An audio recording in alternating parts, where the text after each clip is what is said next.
All right, we're rolling on a Tuesday. Middays of March, 97.5 The Fanatic. Member of our show returns. It's not just any Tuesday. It's a Toothpick Tuesday. Shout out Derek Hill. Everybody listening on the radio, I can't speak with it in my mouth, though. Somehow Derek Hill plays and hits grand slams with a toothpick in his mouth. Good morning, everybody listening on the radio, 97.5 FM, on the Fanatic app. If you're listening at home on Alexa, remember, you can always say, Alexa, play 97.5 The Fanatic. If you're watching live on YouTube, man, our YouTube numbers were killing it yesterday with the Phillies trade deadline. Hopefully you return today to watch more of the program. As we say good morning to Ray Dunn on this Toothpick Tuesday. Hi, Ray. Derek Hill was always the right-handed bat, Johnny. How didn't we know that last night at 6 o'clock? And if you're watching on YouTube, you can see the toothpick in my mouth. I got a colored one so you can see it. Yeah, all Derek Hill does is hit home runs when he plays. 9th home run, big grand slam last night. As we welcome back. Hey, Ray. Back from Avalon. Back from food, folks, and fun and booze and sunny weather. His name is Sean Brace. Feeling it in my hands. I am the heaviest I've ever been in my life. Oh, you gave a Romo there. I don't know, Jim. I don't know where I had the energy to keep it going on that Sunday fun day. That was an idea from my wife. But as you can hear, and I came right home yesterday. It was pouring rain, so took it easy yesterday. But, man, there is nothing worse than a day after vacation. For my case, it's the 48 hours later. But here I am, ready to go. And you know what, man? That was awesome to see, of course, Derek Hill come through with that grand slam. Harper hits that home run. Forget about the 6 innings prior, but it was still cool to see the long ball. I mean, and listen, as president of the Aaron Nola fan club, that was another quality start last night, Ray. A legitimate quality start. He was good again. Just you wait. Another good start, and he'll have a 7-start stretch where he is better than the league average for a starter. Oh, wow. We're getting there, baby. And Ray, this isn't even a bit. Have there been more people, many more people supportive of Aaron Nola more than me this year? No. I've been good with it, right? I haven't overreacted. I look at it, look at his last however many starts. He's been good. He battled. He battled. For 2 innings last night, I was ready to throw it all away. I was ready to move, change my name, shave down to a mustache. I feel a lot better now. The great part is his ERA is not getting near what you predicted, so you lose, and he still pitches well. And we all could win in the end. Yeah. So apparently he's had, in his last 6 starts, 3 quality starts, and that's not a Nola quality start. That's a legit quality start, correct? I believe that's what it is. So 3 in his last 6. 3 of his last 5, he's went 6 innings. Wow. Yep. That's pretty damn strong. He's went 7 innings, 5 innings, 6, 5 1/3, 5 2/3, 6 and 6. Now a Nola quality starts going 4 innings. Correct. And not blowing it up. I thought we said it was 5 and 3. I thought we took an inning off of that. No, 4 2/3 would be a quality Nola start. He got it done last night, but that's not what everybody's talking about. Everybody's talking about the Phillies and Dombrowski, and Phillies fans are mad. So I want to get this out there early because I want to get some early reactions. 610-632-0975 on the Davis Honda text line. And honestly, you're more likely if you leave a voice memo on the Davis Honda text line for your voice to be heard. 610-632-0975. Or damn it, Sean, this is sports talk radio. That's right. Not just sports radio. Sports talk radio. We love taking phone calls. Your reaction to what the Phillies did yesterday. An early move right before we get on the air. Arise is traded. Literally, Sean, I was in the back hallways. I was yelling and screaming at Sales that Arise is the guy they need to trade from. Like I'm telling you, he solves the lineup problems. Now, I didn't realize he was going to cause problems with the defensive alignment, but he solves the lineup problem. So I'm really excited about that. But then as the day went on and no other moves were made, really, Phillies fans turned really sour on the day. So I'll start with you. What were your real thoughts of the trade deadline? Well, we talked about Arise last week, and we started pitching the idea of, okay, if you do that, is there a chance that you could bump Turner over the first base? We had that conversation, albeit fun, but the batter, the hitter himself, hell yeah, I'm in. And, that average, there's no fluke. Now, is that the guy that could come through and help with the issue that has been paramount for the past couple seasons for the Phillies in the playoffs, and that is timely hitting? I would love to sit here and say yes, but take a look at his playoff numbers. But who cares about that right now? We didn't even talk about that. It's August 4th, so I'm not even going to get caught up in the playoff numbers. I love the player. I love the hitter. I think it was a really good move to do so. But, of course, there's so many other questions that come with this move. specifically, as you said, defensively. Second, he was available in the offseason. He got $12 million. Like, there was just so many things that were going with this move alone that were being Who got brought $12 up. million? He did, correct? One for one Rise? season? Yeah, Well, he got 5.5. 1 for 12. Oh, it was 12. Okay. Yeah. Oh, sorry, I was way off on that. He's owed 3.5 now. So it's like that was a question that we had during the offseason. Is this a guy that you'd want to go off or go get? Just real quick on this. He's a hell of a bat. We know what he is. Don Mattingly saying he's Tony Gwynn. I just was like, wow, that's some serious pressure there. But he does have some flaws even with that average. He clogs the bases up. He doesn't hit for power.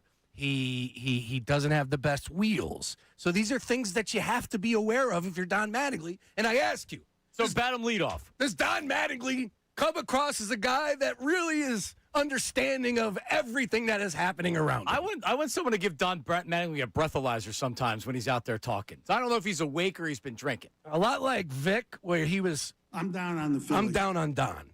Oh, I am too. Yesterday I had said I'm done with him.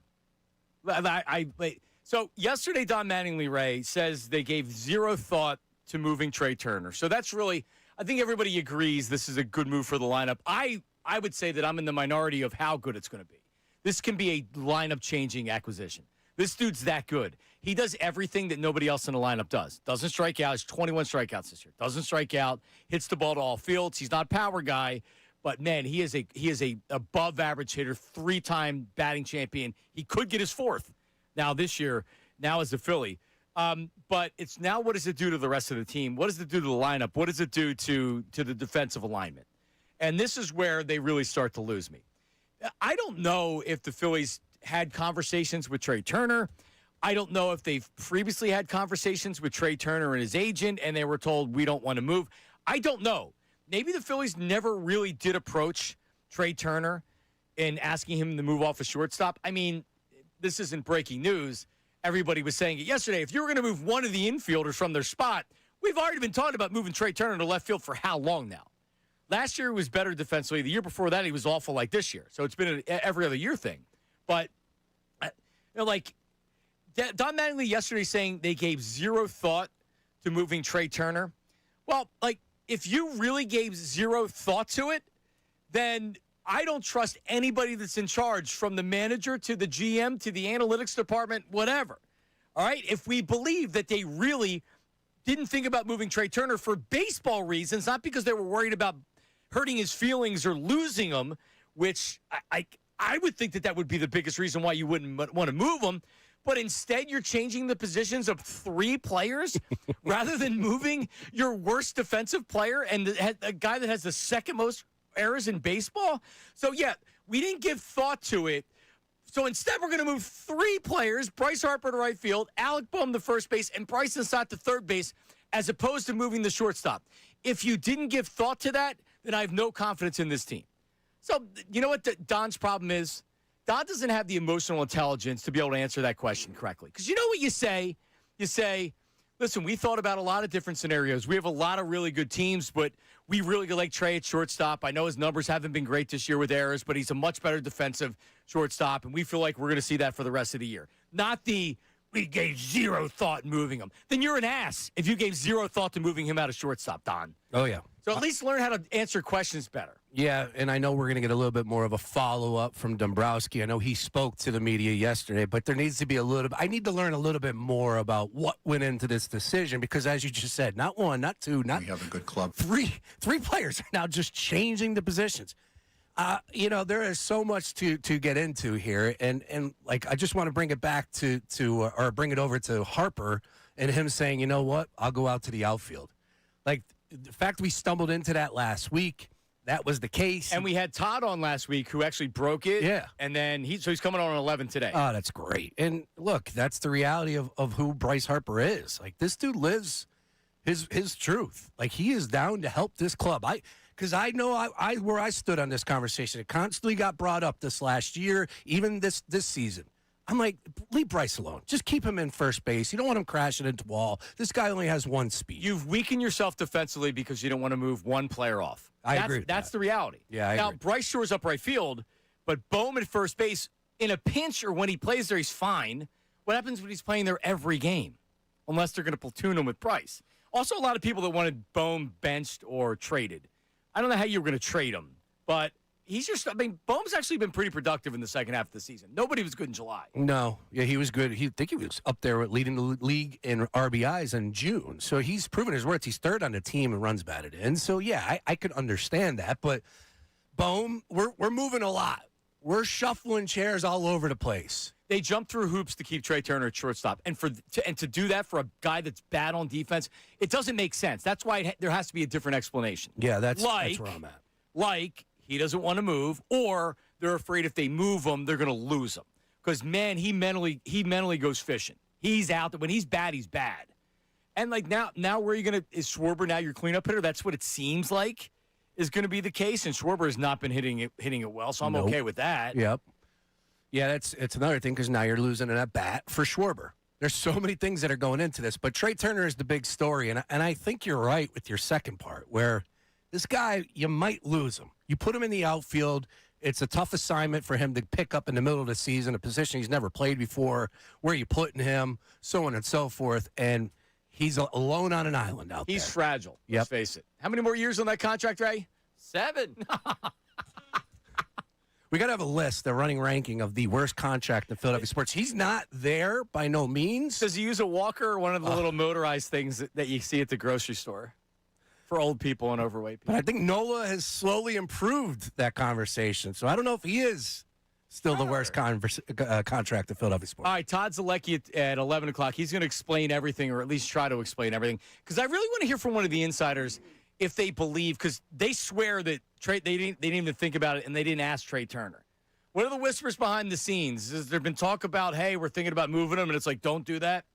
610-632-0975. Bryce Harper volunteered. He's playing right field. 610-632-0975. What did Dave Dombrowski make of his trade deadline? Did they consider moving Trey Turner? He talks about it. We'll play the sound. We'll get your phone calls. We'll get your voice messages. Don't go anywhere. Middays with Marks, 97.5.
the second or the outfielder? It was not at this point, no. No, and, he has not had a good defensive year compared to last year.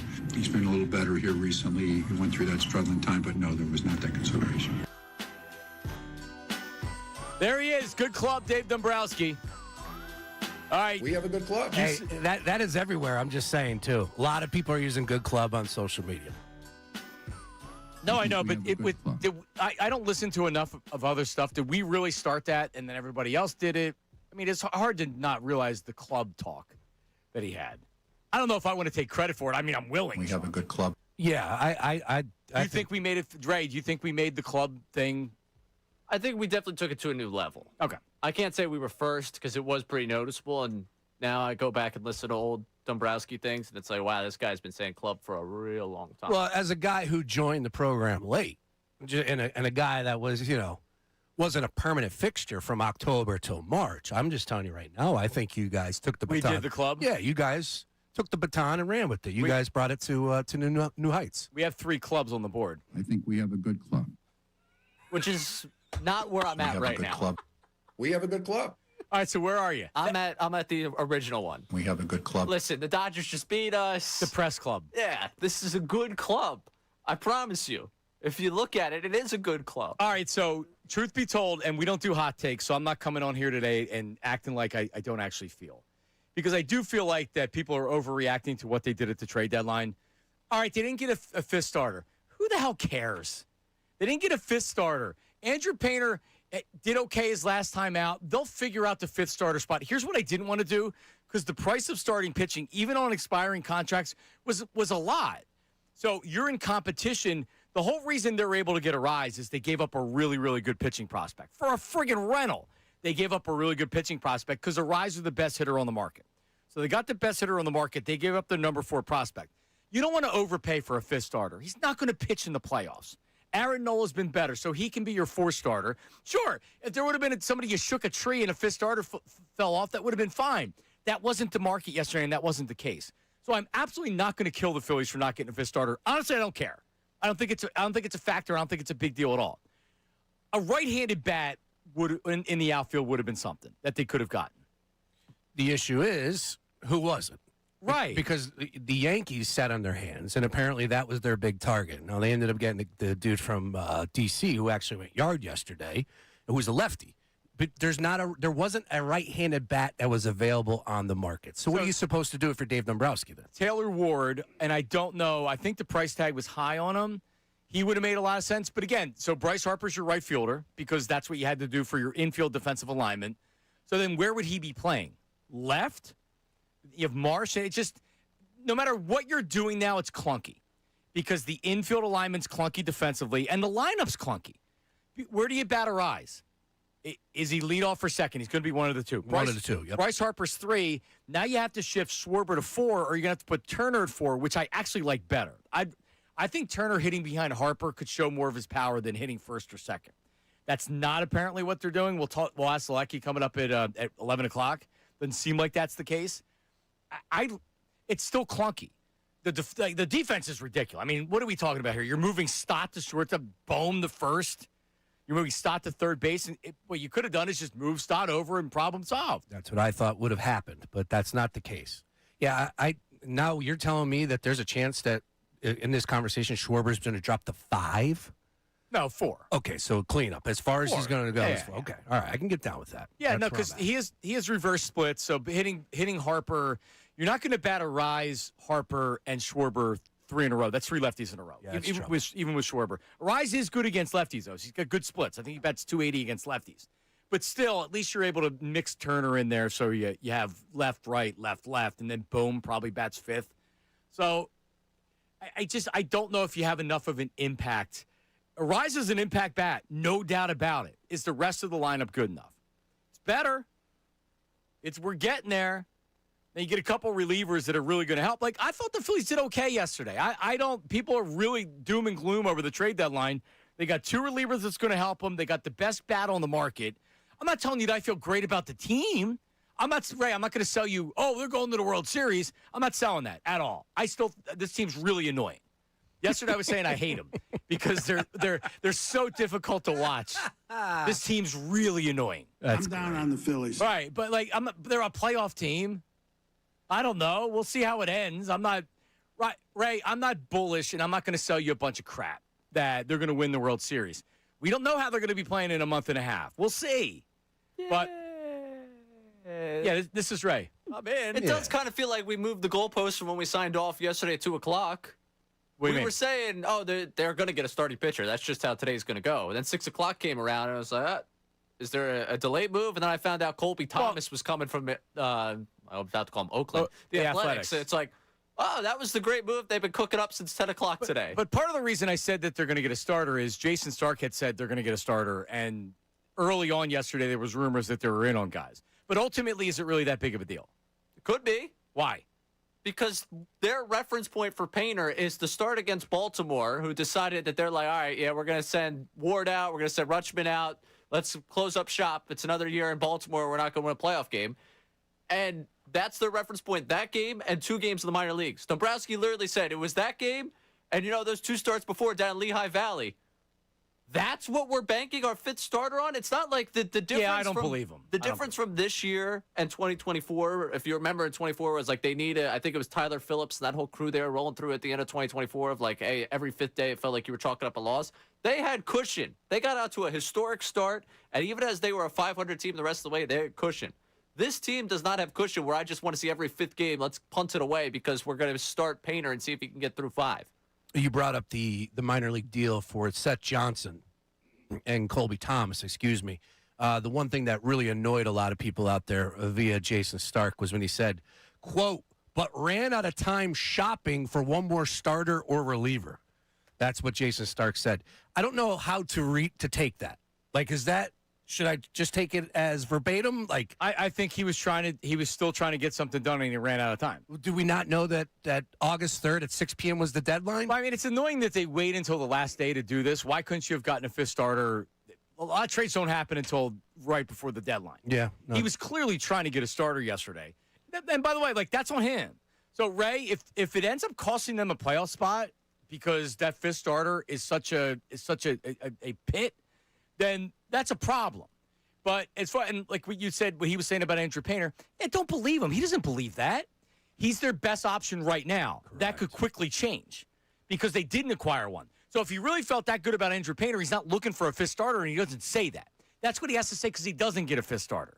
He's the best plan right now. That may not last more than another start or 2. Casey Mize was the guy. We were hearing a little. They gave up. Yeah, they did.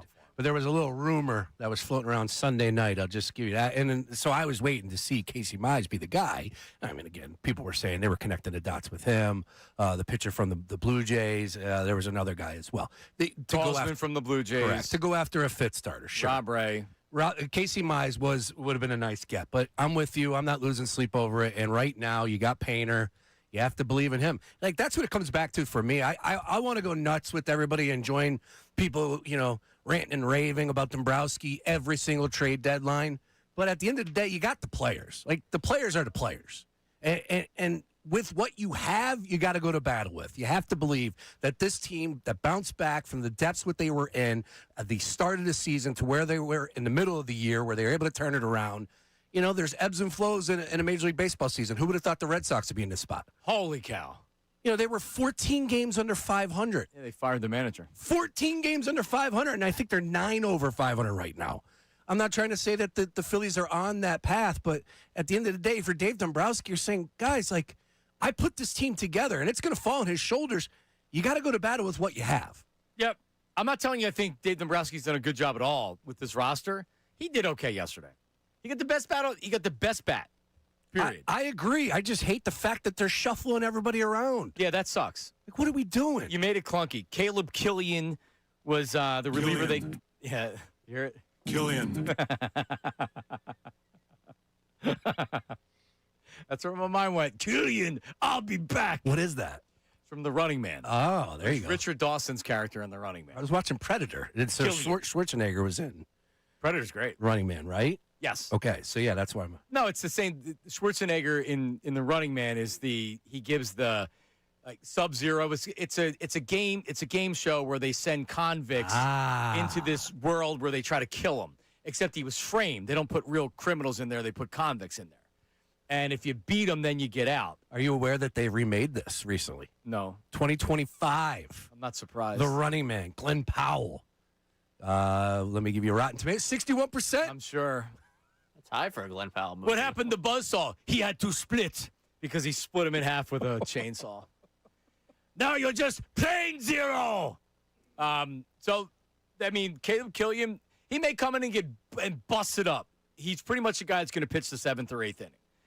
Brooks Raley, who non-surprisingly is from Texas, he's been awesome the last 3 years as a lefty reliever. That's a good acquisition. Looks good. Yeah, so on paper, they made some moves to improve the bullpen. They didn't bring Jeff Hoffman back, which I was happy about. You see how fired up he was? Yeah. He's upset. Yeah. Oh, well, sorry, Jeff. All right, so here's what we're going to do.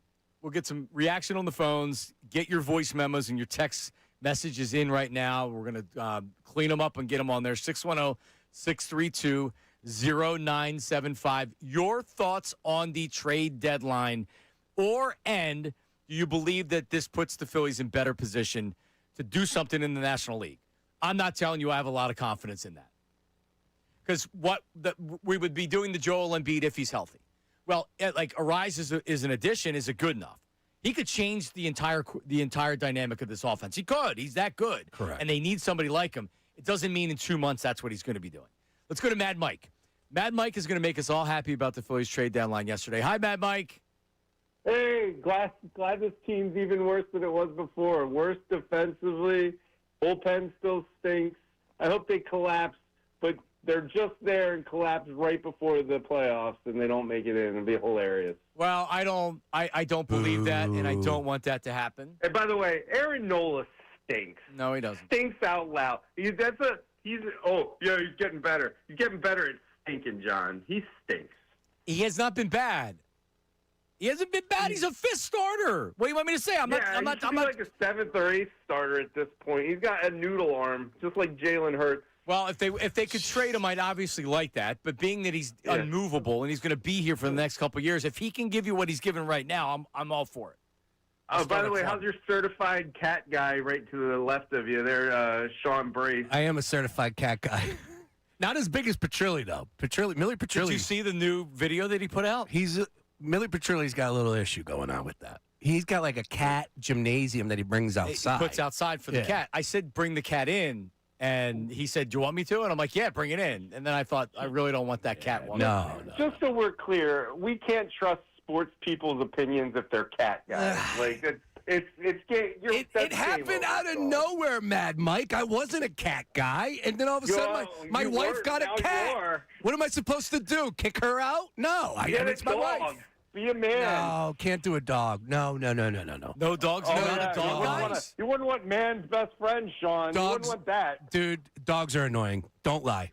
They're annoying. You're not a dog guy and you're a cat guy. It's not that I'm not a dog guy. It's that I'm not a dog guy. Yeah, you just said they're annoying. They are. At this point, you're just a communist. I'm not a commie, Bad Mike. I listen. I can't take John. I can't take my sports talk from this guy anymore. If he's all right. So let me ask you a question. Did you enjoy Mike Missinelli as a talk show host? Me? No, I'm talking to you, Mike. No, he was a certified D-bag. Okay, I thought you were going to say yes. I would say Mike had a cat. Mike wasn't in a similar situation. Mike got it when his daughter. Mike would explain it. He got the cat. He got divorced. He was divorced, and him and his daughter got the cat, and it was like that was their cat. So when the cat got really old and it's died, it was emotional because your entire life flashes behind you. Like you remember, your daughter was 4, you got the cat was your companion. I want nothing to do with a cat, but I can understand in those situations. I would tell you straight up, my cat's annoying from time to time. Dude, I came home from the beach. What do you think that litter box looked like?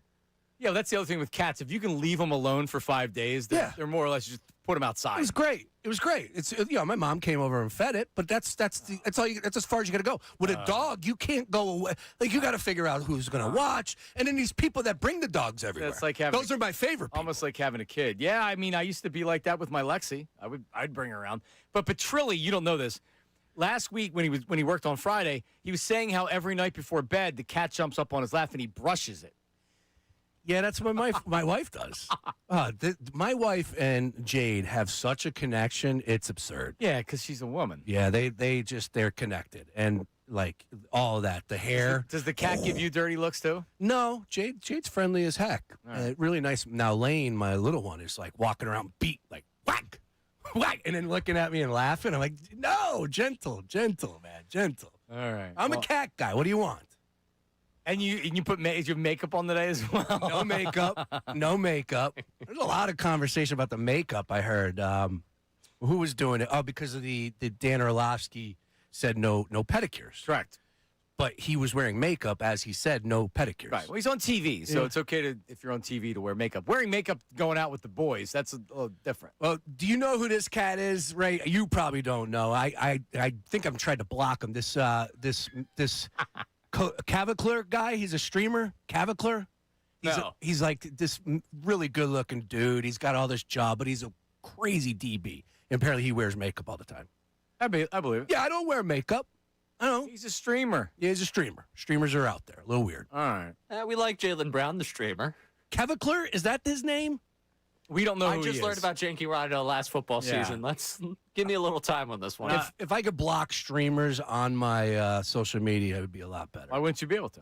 You got to go one by one with their names. Oh. Neon, How come I never encounter these problems? Kai Sinet. I haven't encountered this problem. Yeah, I have problems with fake stories on Facebook that I've been taking up with everybody. Everything's fake. on Oh, my Facebook. God, dude, what is this?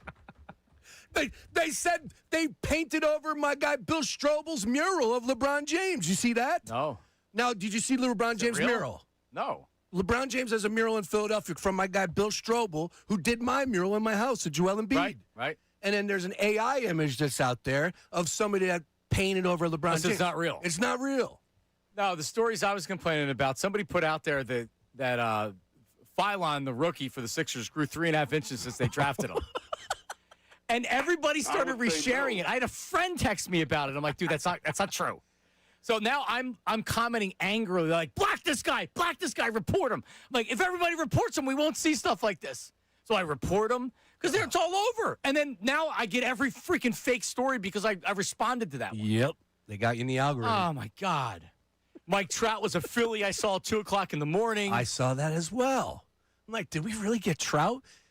How about him?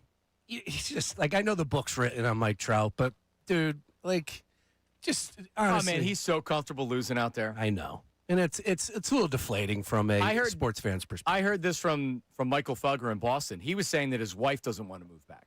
It's his wife that keeps him out there. Yeah, He's got a lot of years left on that contract. If this was he has another year left after this, and he says, "Hun, I want to move back east and go." It's a lot different story than True. Hey, I got 7 years left on my contract. Yeah, and look, at the end of the day, from the wife's perspective, Live in Boston. I'm sure that they come over plenty to the East Coast to see family, and California's California.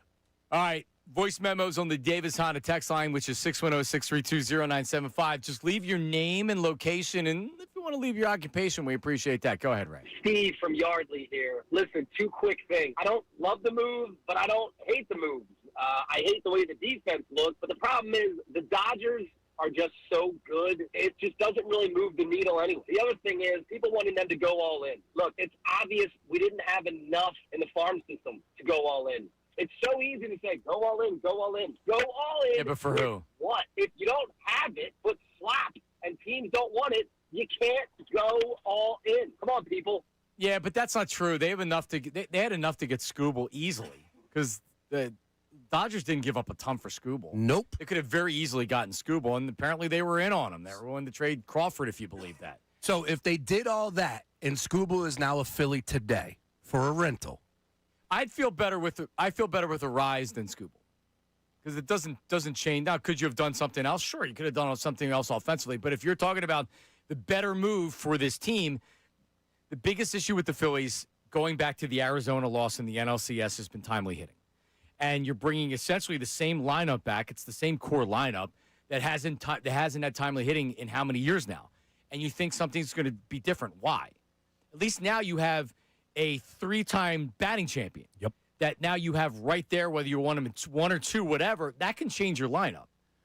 Like, yeah, Scooble would have been great. He also, that would mean that maybe you don't see Luzardo pitch in the series. Luzardo becomes your fourth starter. Okay, so a guy you're paying $30 million to start next year, he's not going to pitch? It's like when Ranger Suarez, they held him so he could just piggyback. And he didn't even get a start. But there is a chance that fourth or fifth starter gets a start, an opportunity to start a game for maybe game one in the following series, right? So, like, now that's where you're going to lose me if Ray's boy, Aaron Nola, is that starting pitcher for game one of the NLDS. That's like Vic said. Yeah. What's the reasoning behind that? I mean, Just saying. that's the truth, though. That's It what is. we're in. Okay, like I said, I very, and especially with the price tag, I don't know what they weren't willing to give up.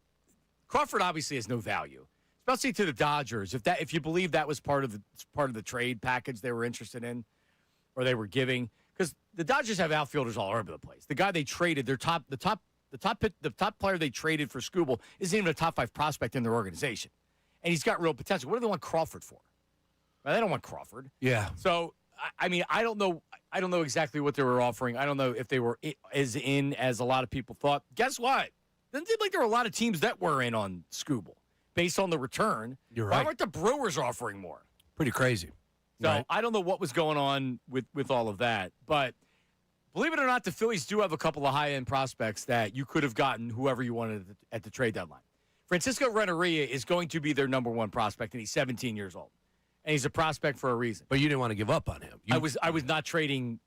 I would have traded him for all-star level under contract going forward. I'm not trading him for a rental or for an above-average player. No, this dude has a real chance to be a star. He's also 17 years old.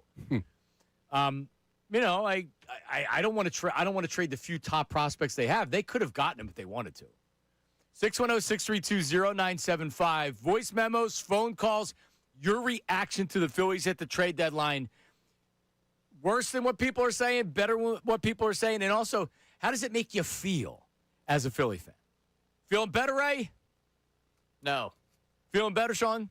I'm watching the MLB Network up here. They just replayed Kirkering's mishap to end the season last year, so I feel really bad right So now. I would say Feeling no. worse. Yeah, that was such a gut punch. Dave Dombrowski asked would about say starting no. pitching depth, a right-handed bat, and he's addressing the position movement because, God forbid Trey Turner's the one person that has to change his position. That's all coming up next. Middays with Marks.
with a right-handed bat, and we talked about it. But when we looked at it, we've been happy with the job that De La Cruz has done. We feel he's earned that opportunity. We think he'll, and when we compared him to other people that would be out there and available, we like him. So we think it helps our offense all the way around. I think we have a good club. Yeah, couldn't just see Dave Dombrowski and Nate Dogg just rolling down somewhere in Southern California. He is a good-looking cat. Dombrowski? For being an older guy. Yeah. And it would go with the East Side Hotel. The next stop is the East Side Motel. Is he falling into the Maury trap, though? And what I mean by that is I feel like every time I see Dave Dombrowski, he's wearing the same suit coat. Am I out of my mind on that? It's that teal with the stripes. I'm just, you got an extra coat Yeah, but it works for him. Yes, it does. Maury looked like he had to go to court. Yeah. And he couldn't afford a suit, so he put on his sweating. Oh, yeah. And a mess. No, Dave's put together, but I noticed the same thing. I'm like, it's the Dombrowski sport jacket. There was a story I stumbled into over the weekend with Carmelo Anthony and how Daryl Morey got rid of him. We often talk about the emotional intelligence, and Melo basically said he came in and just said, "You're no longer needed. Your position is no longer needed here." And like Carmelo's like, "Wait, what the hell just happened?" Sounds about right. Yeah. Yeah, it sounds about right. And like I think Dave just is like he's 70 years old and he's baseball royalty in his eyes. So Tim Kelly asking him about how he's going to do it, what can he tell the fan base if he's the guy to lead the team? He's not dealing with that. The funny thing is, though, both of those guys, Morey, very predictable to a point, right? I think we could all agree with like the moves he was making, of course, with the Joel Embiid and the Paul George contract, pretty predictable there. And then Dave Dombrowski, everybody was on the timeline saying he's going to pitch Andrew Painter as that 5. Ray was saying it yesterday. All of the moves that have been made, you just knew it. And, oh, by the way, we acquired one of the best gloves in baseball, the right fielder, Bryce Harper. Like, you could just see how he thinks about things. Keller wasn't – if Keller wasn't injured, he'd be pitching Keller. Like, Keller's one of the best setups in baseball. When does he start swinging his thing around a little bit more about Derek Hill? Just saying. This guy comes Derek Hill's been great. He's been unbelievable. He has. But, the fact that he's selling you Brian De La Cruz, who couldn't make it out of the minors all season long, it's like, all right, yeah, for the guys that you could have traded for that aren't really major leaguers, yeah, you could have traded for those guys. They did with the Athletics. He's getting about a 200 hitter. So, we'll talk to Todd Zalecki coming up at 11 o'clock. He went live yesterday on the Phillies show. I'll be curious to hear what he has to say about all of this. Really, first and foremost, does he believe or is he hearing that Trey Turner does not want to be moved off the shortstop? Because if that is the case, now you're in a difficult situation because you have a guy that's still under contract for 7 years, and if he's resisting a position change, he's already shown that, man, if it gets in his head, it gets in his head. I think he can handle left field. He's a freaking shortstop. He better be able to handle left field. But the ego of moving from shortstop and you're struggling defensively and now you're moving to left field, he's not moving to left field because, hey, I'm killing it, but he's moving to left field because it's like, hey, you suck, so we got to move you out. You got to move you because you're so bad defensively. Suck. Right. It is interesting, though, you hear Bryson Stott step up to the microphone yesterday and say, man, we got Bryce Harper that's willing to move. Like, you don't think I'm going to? Why isn't Trey Turner parroting those words? They were talking about stop moving to the outfield in one of the reports yesterday. Yeah. And he's got the better damn glove. Keep him in the infield by all means. It's too easy to put Trey Turner in left, slide Stott over, or Eyes goes and plays second base, and nothing else is affected. Nothing. Bryce Harper's a good first baseman. Bohm's a good third baseman. He's really improved. He's fine. I'm not worried about his defense there. And then you have a right field problem potentially. And Bryce does solve that in right field, but defensively, he's average at best. He hasn't played it since 2022. Oh, God. Right? Yep. All right, April awesome. 16th, 2022, I believe, is the last time we saw both Harper and Wright. So he hasn't played left field on a regular basis since 2021, correct? Yeah, he has a full season, and Wright hasn't happened since 2021. Okay. All right. Well, then the fact that there was zero thought into moving Trey Turner, and that's what Don Mattingly said. So I'm gonna say I believe you, Don. If there was zero thought to moving Trey Turner out of shortstop, then that's a major problem. And he's dumb for how he answered it. Seriously, because if you answer the BS way, which is, yeah, well, of course we discussed it. We discussed a lot of different scenarios. We feel like this is the best thing to do. But instead, there was zero thought. Do we have it? Do we have Donnie Baseball, who I'm so over? I think a lot of us are in that camp right now. Oh, my God. Like, we gave zero thought into moving him. All right, well, then you're dumb if you gave zero thought to doing it. Here's Don Mattingly. Zero. Do you know if he's open to it at all? If you were, we didn't talk about it. We didn't discuss moving him, so there's no reason to talk to him. Yep. So Dave Uran asked him if he gave any thought. And he said zero. Zero. Now you're just plain zero. Survey says zero. Now, Anyway. does that take a little bit of heat off of Trey Turner's back? Is he doing that to protect the player? I mean, potentially, yes. That's why I'm saying we don't really know if that's true. Is it possible they didn't approach him about it and they didn't speak to him? If this has been a conversation before and the agent let it be known or he let it be known, I don't want to move, then why would they have a conversation about it again if he was so against it? Yeah. And Bryce was very willing to do it. Love that. Yeah, absolutely. This dude's he's elite. Goes yard again yesterday. We got our We answer. only find out if he becomes elite or he continues to be good. I mean, he's bringing his outfield glove on a road trip. Come on, boys. Yeah, but no one was really impressed with that. But but you know what got Ray's attention yesterday? You may have missed this. You were on vacation. Yes. Dave Dombrowski spotted after a game in who was it Baltimore. against? In Baltimore, with his arm around Bryce Harper, having a one-on-one private conversation. Very nice. And that impressed you, Ray? Yeah. I mean, having a private conversation in front of the media is something I always do with people. And obviously somebody saw it, probably by design. Matt Gelb reported it. So teammates took notice. Well, what Bryce called him the day before, apparently, or texted him and said that I'm willing to do whatever. And that's what the report was. So, again, that's where I come away, and nobody really cares about that more than anything because it comes on.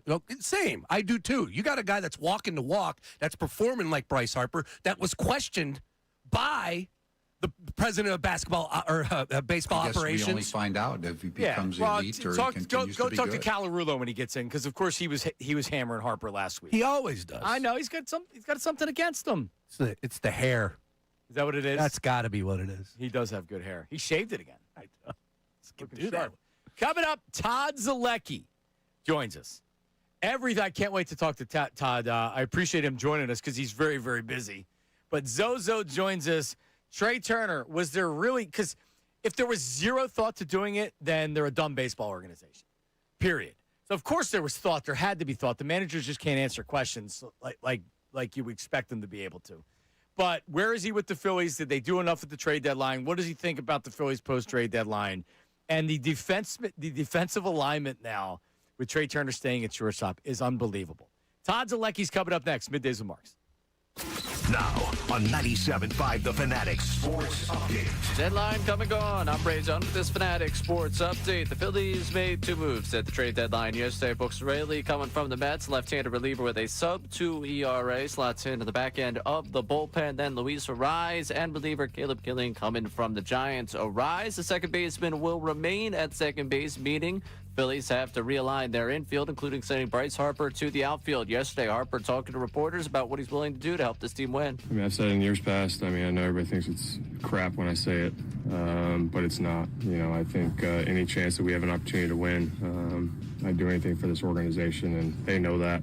And anything is going to be playing right field for the time being. Last night, he was at first base. Phillies found a way to win over the Nationals, 6-3 win. Harper went deep, and Derek Hill had a go-ahead grand slam for the win. Game 2 tonight in Philadelphia. Jesus Luzardo on the mound, 6:40 first pitch for that one. Todd Zalecki will join us coming up next to talk about everything going on with the Phils. Day 5 Eagles training camp today. We found out Devontae Smith and Mekhi Levin, both wide receivers, dealing with hamstring strains the team does not believe are serious. This update is brought to you by the New Jersey Department of Health. Public Health works behind the scenes, building a healthier future for everyone. One mission working for you. Learn more at nj.gov/health. I'm Ray Dunn on your home for the Sixers, Flyers, and the Union. 97.5 The Fanatic and the Fanatic app.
right, back Middays with Marks. John Marks, Sean Brace, Ray Dunn joining us right now. Longtime Phillies reporter, MLB.com, and the Phillies show, which is taking the world by storm. It really is. They went live. You know how you have the live pod? Oh, yeah? They went live yesterday. Hell yeah. Jim Salisbury, Todd Zalecki, Ruben Amaro Jr. Great content. I watched it when I got home. Zone. Todd Zalecki joins us right now. What's up, Zoe? How are you guys doing? Well, listen, I'm trying today. So Todd, I don't actually like. I think the Phillies did pretty well at the trade deadline. I think Arise is the top impact bat that they could have gotten, and they got him. But I still have this lingering kind of when it comes to the Phillies, and it feels like the fans feel the same way. Where are you today when you're looking at the deadline and the Phils? Yeah, I definitely understand that. Yeah, I was just looking at all the hitters that were traded at the deadline, and is anybody better than Arise that was available? He's the best bat out there. So they needed a ton of help offensively, as we know. They've just second to last in on base percentage. They strike out a lot, so he's going to help. He's going to lengthen the lineup for sure, give him a much different look. But they needed a number 5 starter. They didn't address that. They needed bullpen help. They did address that, but did they get that lockdown 8th inning guy? No. They improved the depth, which is what they needed because they've been so volatile in the back end there. But so I get it. And then of course, then you have the whole thing of all these guys switching positions midseason, which is just highly unusual. I've never seen anything like that before in my entire life. We'll see how that goes. Yeah, the $1 million question with that, Todd, and I'm glad we got you today, because are you hearing or have you heard that Trey Turner does not want to move from shortstop? Because that would be the easiest fix. He struggled defensively this year. You move him to left, you slot Stott over to shortstop. No one else has to change positions. You put a Rise at second base, bing, bang, boom. I feel like they're better defensively, but yet they jump through hoops to keep Trey Turner at shortstop, and they moved everybody else. What are you hearing? Yeah, I don't think it's a situation where Trey's like, I'm not doing this. But I think the Phillies understand that has like significant long-term implications. He hasn't played. I think he played some center field as a rookie with the Nationals way back in the day. And I think, yeah, if you could just snap your fingers and make it happen, that's something that it would make sense. You move Stott over to short, move Turner to the outfield to keep Rice at first base. But I just think that the Phillies are sensitive to what that might mean. And I know that's not going to be an answer that makes anybody happy. I understand that. I just think that is a conversation that they are going to have more so in the offseason moving forward than they wanted to have right now. So that's kind of why I think that was a non-starter. I don't think it was a situation where they went to Trey and said, would you be willing to move out to center field or move out to right field? I just don't think that was something that was brought up right now. But I think it will be something that they talk about in the offseason moving forward, because his offense his defense just has not been that good this year. No, it hasn't. When we talked to you last week, you and Matt Gelb had reported that Bryce had his outfield glove, and he was saying, hey, I'll move. You know me. And it actually happened. He moved to right field. Take us inside. Bryce was texting Dave, and he was saying, I'll move to right field. I'll move to right field. Do you think that Bryce's words, when he kind of put it on the ownership and Dave Dombrowski saying we need help, and his willingness to move right field, you think that helped in acquiring Arise? 100%. I think it had a lot. I don't want to say 100% to do with it, but it had a big part of it. So yeah. So Bryce talked with Matt Gelb and I on Monday in Miami, and we were just talking about the slump he was in, really. Then we started talking about the trade deadline and talking about a lot of different things. But that's when he mentioned, he's like, yeah, I got my outfielder's glove right in there in case they make a trade. And I said to him, so you would actually do this? And he kind of was half irritated, half joking. He's like, come on, man. I will do this. I'll go back out there. I said, well, I just want to like double check with you. You know what I mean? Because sometimes people say stuff and then, when it comes down to it, I don't want to move out there for this guy, or I don't move out there for that guy, or it's not really serious about it. It's like, I'm serious. I will do this. So the interesting part was Dave Dombrowski said yesterday, he's like, I read those comments And I told Don Mattingly to check with him. Just make sure. Is he serious about this? Is he not serious about it? So Don Mattingly talked with Bryce. At some point on that road trip, Miami, Baltimore, will you do this? He said, yes, I will do this. I said it and I will do this. I'm telling you, I will move out to right field if you can find an infielder that can help this offense. And so then they started talking, getting further down the line with Luis Ariz. They were getting pretty far down the line with Luis Ariz. The deal wasn't done yet on Sunday night when Bryce texted Dave again and said, hey, just a reminder, I will do this if you can get somebody. And I think he might have even mentioned Ariz, reading the rumors about the Phillies being connected to him. Now, Dave said at that point he already knew what Bryce told Don Mattingly. So he's like, I really didn't need to hear it from Bryce at that point on Sunday night. It was nice to hear, but yeah. So I think Bryce had a big part of this deal, and you kind of wonder, like, if Bryce hadn't mentioned the outfielder's glove, would they have Taylor Ward in the outfield right now? I mean, seriously, no, you're right. It's kind of funny to think about. If he had not come out and said it, because everybody's giving him crap for being so honest and talking about the trade deadline, but do they have Luis Ariz right now? If Bryce hadn't stepped up and said, hey, we need to make some moves, I'll move to the outfield, all of that stuff. It's all very interesting with Bryce. What was the original story when Bryce Harper was coming here signing a contract? Didn't Todd break that story, or what? No, Todd had a Twitter poll. Yes. Who do Phillies fans want? Do they want Machado or Harper? And I forget the percentages, but John Middleton saw it and was like, yeah, Todd's a lucky poll. The Phillies fans went. It was legitimately a big reason why they went after Harper and Machado. So if you like Bryce Harper, you should thank Todd. And now Luis Ariz comes into the fold. It's because of Todd Zalecki again. Todd, we just need to move you up to the front office, my friend. Let's go here. You know what? Let's do it. I'm sure they get paid well up there. All right. Well, with that question, where do you bat Ariz in this lineup if you are in the front office? I think I hit him leadoff. I do, and because he hits left-handed, so you're not going to hit him. You're not going to keep Trey Turner first. At least I wouldn't. I wouldn't keep Trey Turner first, and then have Ariz, and then Harper, and then Schwarber. So I would at least try to stagger those lefties a little bit. So I would have Ariz hit first, followed by Turner, and then I would keep Harper third, and I'd have Schwarber hit fourth. So now you got a little bit of better protection for Harper. Even if he gets pitched the same, I think it might help Harper's psyche to have somebody big hitting behind him, so he doesn't maybe feel the need to chase as much, because anytime he struggles, he kind of acknowledges, like, I'm just chasing too much. So that's what I would do. And then, who hits fifth? Bohm. Probably Bohm. I know that gets people irritated. He's not having a good year. We know this. But after that fourth spot, you can kind of maybe go with the hot hand or whatever. So that's how I would do it. Todd Zalecki, MLB.com, Phillies reporter, The Phillies Show, which is excellent. Check it out wherever you get your podcasts, or go on YouTube and check it out. Check out their social media.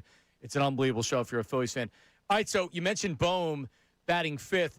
Is Bohm your everyday first baseman? Is this where you could potentially platoon and bring Harper in when you're not going to start Bohm and Harper plays some first base? Have they mentioned whether this is a full-time outfield job for Harper, or how they're going to do it? It sounds like it's going to be a mostly full-time outfield job. So I suppose there are situations. I suppose it wouldn't surprise me if there were days when Harper starts a game at first base, because Bryce does want to keep his hand in it. He does want to continue to work at first base. He made it clear that this is not something where I'm back in right field for the next 2 or 3 years. This is a 3-month gig. He hopes it's 3 months, right? Going into late October in the World Series. But he plans to play first base in the future. So, and it would make a lot of sense, if there's a good particular matchup, if Bohm is struggling, and he has been, that you can maybe play Bryce at first base. But I think the idea is that Bryce is out there in right field almost every single day moving forward. Why did the Phillies not have a new fifth starter today? Was the market just too much that Dave wasn't willing to do it? What's the insight on that? Yeah, so, Dave did say there were some situations where they weren't willing to meet the asking price. They had the players. And then there were some situations where they just didn't have the players. It's no secret the Phillies don't have a particularly deep farm system. Bottom 10 by, MLB Pipeline, Baseball America. I'm just talking to people outside the organization in baseball. a question that I got asked a lot, or a comment that was made a lot was, who are they going to trade? I don't know who they have to trade. Now they made some trades, so they had players to trade, but there were 15 starting pitchers traded at the deadline, and the Phillies did not get one of them. And I think part of that had to do with the fact that they had only so many bullets to use. So they ended up giving most of that for Arise and the 2 relievers they got. But there's a risk there. We know this, right? I mean, they do believe in Andrew Painter. They really like what they saw in this last start. They do like the changes that he made in the minor leagues. We'll see. We'll see. It's a risk. It's a risk. But to me, it's not just a risk of, can Andrew Painter do it? But to me, the risk is, what happens if something should happen unexpected, like it happened last year to Zach Wheeler, to Sanchez, Luzardo, Wheeler? Because if that happens, now you're doo-doo. Yeah. So being on that, the Dodgers get Skubal for a lot less than I thought that a team was going to be able to acquire him for. Are you hearing that the Phillies were in? Because there's some things out there being said that they were in, and if you heard they were in, do you have any idea what they were offering? No, I don't believe they were in. I don't even know if they made an offer, to be honest with you. It might have been one of those situations like, we cannot compete with that. I'm sure if they would have said, like, how about Andrew Painter and Gage Wood and Dante Nori or somebody like that, maybe that would have gotten him in the door. But I don't think they would have. I don't think there was this totally erroneous report that there was like Gage Wood, Justin Crawford, and Jonathan Bolin. Totally not true. Totally not true. That was not even remotely close to being true. So I don't think they were in on it. And that's a situation where, and I asked Dave, I said, did you guys make an offer to Tarek Skubal? He said, we're not allowed to comment on other players.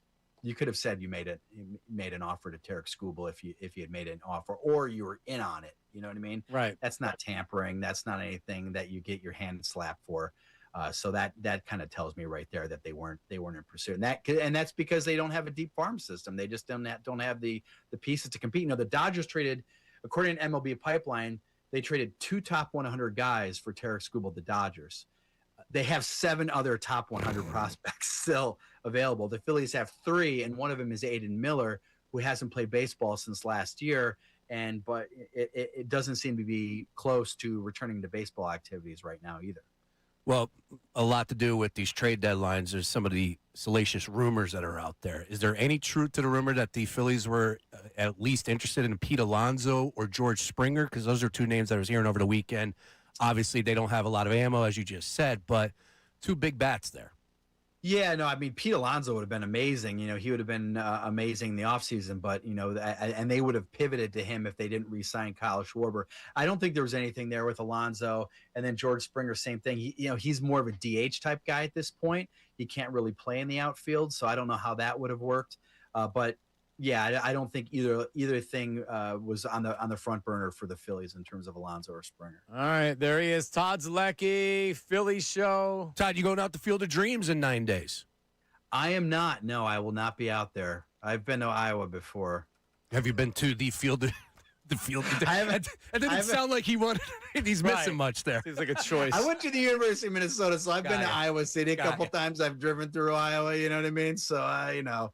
I although it looks like I'm joking, but because I wish I would be going, I was going, because that looks really, really cool. It looks really, really cool. It should be a lot of fun. I mean, what an experience. But no, I will not be there. But my colleague at MLB.com, Paul Casella, will be there. Well, I don't think shoeless Joe Jackson is walking through those corn stalks, so I don't think you're going to be missing much as far as that's concerned. But the game will be fun, though. Game will be fun. Depending on if you take something, you may see. That could help. That could help. How many wins for the Packers this year, Zoe? Boy, I don't know. You know, I'm hoping that 10 or 11 is that would be a great year, right? For you, sure. Not for the Eagles fans. We'll go crazy if they only get 10. Matt LaFleur kind of scares me. I feel like there's been too many choke jobs in the postseason the past few years. I tend to agree. Tough division too. Minnesota, really tough. Minnesota, you expect to be a little bit better with a real quarterback, and Chicago being slept on. The Bears are being slept on. Yeah, and they won a little bit. I don't know. All right, Zoe. Always appreciate you. Thanks, buddy. See you guys. Bye. There he is, Todd Zalecki. Out in the corn stalks. Every time I like to ask Todd because he's a lifelong Packer fan, but I also have to look at Ray because he's a lifelong Jordan Love fan. Yes, he is. Loves him some Jordan Love. You know the over-under on the Eagles this year on the BetParks app? Wins. 10.5. Correct. Yeah. I mean, that looks like the biggest lock of the century. They're only going to win 10 games this year? You know where I stand. Well, that's what I'm saying. Like the smart money is you take the over now before it gets knocked up to 11.5.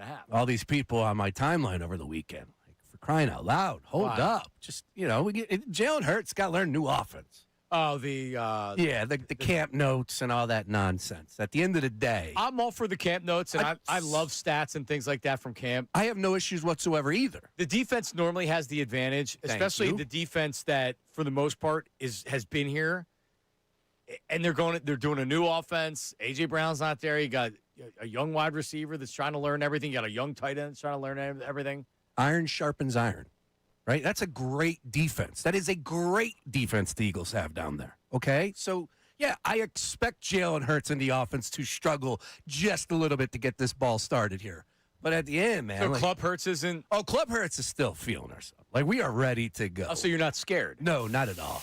No. Why would you be scared? Why would you be scared when you have a Super Bowl MVP at the quarterback position? Why would you be scared when you have Saquon Barkley in the backfield, Lane Johnson on the offensive line, weapons galore? Why would you be scared? We're not scared. We want the season to start right here, right now, so we can prove all you doubters wrong yet again. Come on, man. Let's go. Football season's here. At Club Hurts on Instagram, Ray. You're a card-carrying member. I've seen some more pictures Petrilli's put out at Club Hurts. Millie Petrilli's all over it, man. Yeah. And we're in the lull. It's during training camp. I haven't even really, I'm not going to say haven't paid attention. We haven't talked about it. Mike Ganzi's down there right now. A lot of praise yesterday for Jalen Hurts. Comes and goes, right? Yeah. Comes in waves. Apparently it was a great day for Jalen Hurts. There you go. Saw Tim McManus. He's getting into the video game. Yeah, Tim's got to start doing, agreed. He's doing TikToks now. He's doing the Instagram Reels. A little recap from practice. You got to, look, it's going to take some time, all right? And we know in the grand scheme of the NFL season what the beginning month looks like. So everybody is not going to listen to this, but please take inventory. Store it in the back of your brain. Relax. It's going to take a little bit to get this thing rolling in the right direction. Offense, it's going to hit their stride week 3, week 4, and keep it going from that point. I fully expect the offense to struggle in weeks 1 and 2. I just do. They all struggle in the early part of the season. No, you're right. We forget that. And then it happens because then people are like, oh, it's because you don't have preseason. Yep. Yeah, it's a huge part. Yep. But we got A.J. Brown all talking about practice. A.J.'s looked great up there. He dislocated his thumb yesterday, but he went back in. Those joint practices are gonna be fun. Oh yeah, dude. Give me some camp notes on that, baby. Yeah, A.J. Brown's a great player. He's gonna have a good season up there. He really is. And you know what? I can't wait to see this rookie. I can't wait to see this Eagles offense. Let's go. All right. Hopefully the quarterback can cash the check that Club Hurts is writing. That's all I'm saying. Know what I mean? Oh yeah. All right. What else do we have? So we haven't even really showered Derek Hill with the affection he deserves. Well, when does Dombrowski start speaking a little bit more about him? About like, hey, you guys want to kick a man when he's not landing Scooble, when he ends up with the Dodgers? Well, how about this guy that I did get that was completely under the radar, and all he does is come through in the clutch time and time again. What a stud this cat is. Why does it feel like every home run he's hit's been big? Because it has been. He did it against the Nationals before. That was a 3-run homer. And then last night, they're down 3-0. So before they load the bases in that inning, you know what everybody's saying watching the game? Here we go again. This friggin' offense sucks. Dave Dombrowski, you suck. Correct. And then they load the bases, and this dude does it again. I mean, that's lefty reliever, left something over the plate, and this dude – and he's the exact opposite of what a lot of guys do when they hit a grand slam. He's around the bases before you even know what happened. Oh, he gave you the fist bump. I think he jumped. Like he did a little league jump. I know he did. Oh. All right, here's Tom McCarthy on the call last night. Fly ball, left center field. That's well hit. Lyle's going back toward the wall. Gone! Grand jam. Derek Hill has just given the Phils the lead. He is flying high around third. There it is. Flying high. Because I know I was saying exactly what you just said. Like, this offense is atrocious. Yeah, I was so Don't pissed. talk to me about anything postseason. I've had enough. And then what happens? Load the bases, and he goes yard. Now, you can flip that and say, like, this is how this team's going to win. Like, you're kidding yourself. But there is something to it. This team does battle back. This team is still winning a lot of one-run ball games. Yep. Can't doubt that. All right, Uncle Jamie on the Davis Honda text line. He said the comments Mattingly made about Harper and now the shortstop situation confirms that he, in no degree, thinks he's coming back next year. He just doesn't care. He tells you the straight truth. And Harper most likely doesn't have much of a relationship with him. I mean, based on, Mattingly came out and talked back to Harper talking. Was not a fan of that. Oh, me neither. And by the way, Todd Zaleski just confirmed it. He's not sure this deal happens if Harper doesn't talk, isn't aggressive, and doesn't follow up and say, hey, let's go. Let's get somebody. So he opened his mouth, and when he was asked the question, answered it honestly and truthful. When he Which said every Philly fan agreed with. we need help, right? And they got it. And they got help. And Don Mattingly said, and then you get that connection with his son up there, and he's talking about spending the money, and every player wants to be the GM. I did not like those comments at all from Don Mattingly. Did you hear Hembo on Friday? Any of that, Ray? Hembo crushed Mattingly. I like Hembo. Oh, dude, he didn't stutter. This kid's good. I'm a He's Hembo good, guy. Oh, he's good. Yep. Who got him? Wait, what's his name? The Worm has his number. Yeah, Rodman. Rodman is his number, so he just texted him. He's from Westchester. Yeah, Hembo, local cat, diehard Philadelphia fan. Oh, and he's like, dude, he's like, absolutely. And he comes on and he's saying, like, I've listened to you for years. And I'm like, Hembo's a stud, Yeah, he's man. good. Yeah, he's great. And he killed Mattingly. And, like, yeah, like when he talked, what Mattingly's talking about, his son's in the front office. He's the GM. So, like the front office obviously isn't happy. And Don's acting like that as well.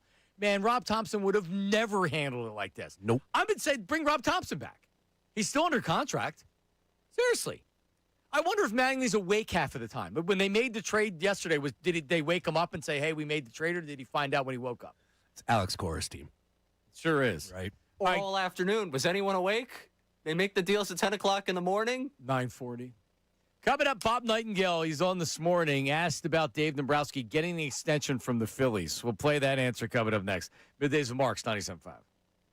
Now on 97.5 The Fanatic Sports Update. Two deals at the deadline. I'm Ray Dunn with this Fanatic Sports Update. Phillies, a pair of moves yesterday ahead of the Major League Baseball trade deadline. They acquired left-handed reliever Brooks Raley from the Mets. They gave up a pair of prospects for him. Raley is sub-2 ERA, left-hander that figures to slide on the back end of this Phillies bullpen. And then they got reliever Caleb Killian and second baseman Luis Arise from the Giants. Arise going to stay at second base, meaning team needs to realign its infield. One of the things that appeared not to be realigning is Trey Turner's position. Yesterday, Dave Dombrowski asked about moving Turner to the outfield. Not at this point, no. No, and, he has not had a good defensive year compared to last year. He's been a little better here recently. He went through that struggling time, but no, there was not that concern. No consideration of moving Turner to the outfield. Bryce Harper headed to right field. Stott to third base. Bohm to first base. And we'll keep you updated if anything changes there. Trade addition this year, Derek Hill had a big night last night with a go-ahead, a grand slam. Pushed the Phillies ahead in a 6-3 win over the Nationals. Game 2 of the series tonight at 6:40 with Jesus Luzardo on the mound. This update is brought to you by the New Jersey Department of Health. Public health works behind the scenes, building a healthier future for everyone. One mission working for you. Learn more at nj.gov/health. I'm Ray Dunn, your home for the Sixers, Flyers, and the Union. 97.5 The Fanatic and the Fanatic app.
So it would have been even longer. So, no, there's zero doubt in my mind that he's going to get an extension. And I think he deserves it. They're in the postseason every year. They're knocking on the door. Some things don't happen. You want a GM who's going to be aggressive. And you want a guy who's not afraid to trade away prospects. And that's Dave Dombrowski. I mean, he's going to the Hall of Fame, no doubt about it. So, no, he will definitely get an extension. He'll be there as long as he wants, to tell you the truth. Yeah, I don't necessarily disagree with him, but it doesn't mean that I agree with what he's saying. I think he's going to the Hall of Fame. He probably is going to be here as long as he wants to be. They won't ever fire him. It'll be they're mutually parting. I'm getting to the point where I'm ready to mutually part. But do I agree that he gets an extension? I do. Because John Middleton's going to respect him because of his resume. They've been in the playoffs the last couple of years. How many years in a row they've been in the playoffs now? I mean, it's not going to, what I'm saying to Phillies fans, it's not going to be like, Phillies fans are going to be like, yeah, he's right. Yeah, they've been in the playoffs. No, it feels like that they missed out on their best opportunity to win. More and more as the season continues, I change my answer. I'll flip-flop on this one. I'm not a flip-flopper, but I will flip-flop on this one. I don't know, because, like, the seats aren't being sold out. Like, sales are down. Tickets are down this year. Now, it's across the board. Everything's a little bit more expensive, X, Y, Z, but it's still the reality of the Philly situation. If they don't make the playoffs, John, I don't think it's a slam dunk that he's coming back. Like you said, I could see it happen. Yeah, I could see it happening this offseason where it's like, look, the vibe on you from the fan base is you didn't get the job done, missed our window, really tough assignments over these next few months. We don't know if baseball is coming back. This is a great time for us just to part ways. I could see that happening. But if this team makes the playoffs, hell no. That's a huge deal if this team makes the playoffs, especially the way they started. If they were to miss the playoffs, why would that be? Because of major injuries, which is less likely than they're just not good enough. Right, Ray? And if they're not good enough, the bullseye's on Dombrowski. There you go. And that's how he's gone, and I would agree. If they miss the playoffs, I don't want to be here next year when he comes back, right? Like, because they're really, like, they're pigeonholed into their roster. Unless they're going to make – what move are you making? You're going to trade Turner? Good luck. Well, that's what I don't even know what you can do. That's what this trade deadline is all about to me. This is his lineup. This is the team. He's pigeonholed with all of these players. They don't get the job done. You're exactly right. It is 100% on Dombrowski's back because these are the guys that he brought in and gave all the contracts. It's his roster. Yeah, it's his team. Depending on what happens, though, labor strife-wise, like if there is a cap, we can revisit this and we can amend this. You will have money to play with next year. Like, you're going to have between Castellanos, Garcia, Bohm, Taijuan Walker. Luzardo makes more money, though. Yeah. I mean, it's not going to be, 1 for 1. I think you still probably have a $30 million contract to dish out next year, assuming they keep the same, rules in the game, and they also continue to spend the same amount of money, which I can't necessarily assume those two things, but there will be money coming off the books for you to actually go out and make some sort of a move to add something to this lineup. I guess. Yeah. I mean, hopefully they have some money. They also need bullpen help. Duran's going to start to make more money. You're also going to need a new third baseman. Yeah. Who's your third baseman? It's not. I'm not telling you we're living in a world where you can reshape the roster entirely, but you could probably make one more impact signing. But you know what he really needs to do? Where's the under-the-radar move? Where it's not costing, because writing the biggest check and trying to get the guy, all right, Dave, great. What's the Jason Worth move? The guy that just hit the grand slam last night? That's a good trade. Yeah, but still, I mean, he has less than 100 at-bats this year. Just bench him now. Don't play him from here on out. Hell of a start, hell of a career. But and I'll give Mattingly credit. He hasn't overused him. He's exclusively playing against left-handed pitchers, which is smart because that's where he's 9 home runs and less than 100 at-bats. It's incredible. He's got such a great attitude, too. Like it's awesome. A fantastic post-game interview with him, T-Mac, and Kruk. It really is. You can tell he's a good clubhouse guy. Yep. And that's why it's a Toothpick Tuesday. I'll put it back in my mouth. Toothpick Tuesday. Yep. Millie Petrilli had the idea, and I brought toothpicks in for everybody. Yeah, I won't lie. I missed this. I don't know how I missed the toothpick with him. How did I miss this? So for people that don't know, he plays with a toothpick in his mouth. Is this known, Ray? Yeah, this was known. When did you know about this, Ray? Probably the last time he did something really cool. Okay. Like I think the first time he did something really cool. So, like, is this on the level of playing with a lollipop in your mouth like Jazz Chisholm? No, because Chaz Chisholm was taking the lollipop out and holding it in between pitches and then putting it back in his mouth. I love that guy. He keeps the toothpick in his mouth like he's a bouncer. I was hoping we could land him in the trade market yesterday. Just give me Jazz Chisholm, please. Let's go. I don't think Harper was texting Dombrowski about him. I love that guy. All right, do we have a voice memo on the Davis Honda text line? What do we got, Raymond? Do you guys really think that the interim manager gets to make the decision on whether Trey Turner gets asked to go to the outfield? You cannot single-handedly blame Don Mattingly for not forcing Trey Turner to go play the outfield. He's the interim manager. Who blamed them for not going to the – obviously, this is a front office decision and not Don. I was giving him crap because of the way he answered it. Yeah, way he answered. Which was there was zero thought in moving Trey Turner. All right, like you're an idiot for answering it like that. Sorry. He's got a couple of those on the Greatest Hits album.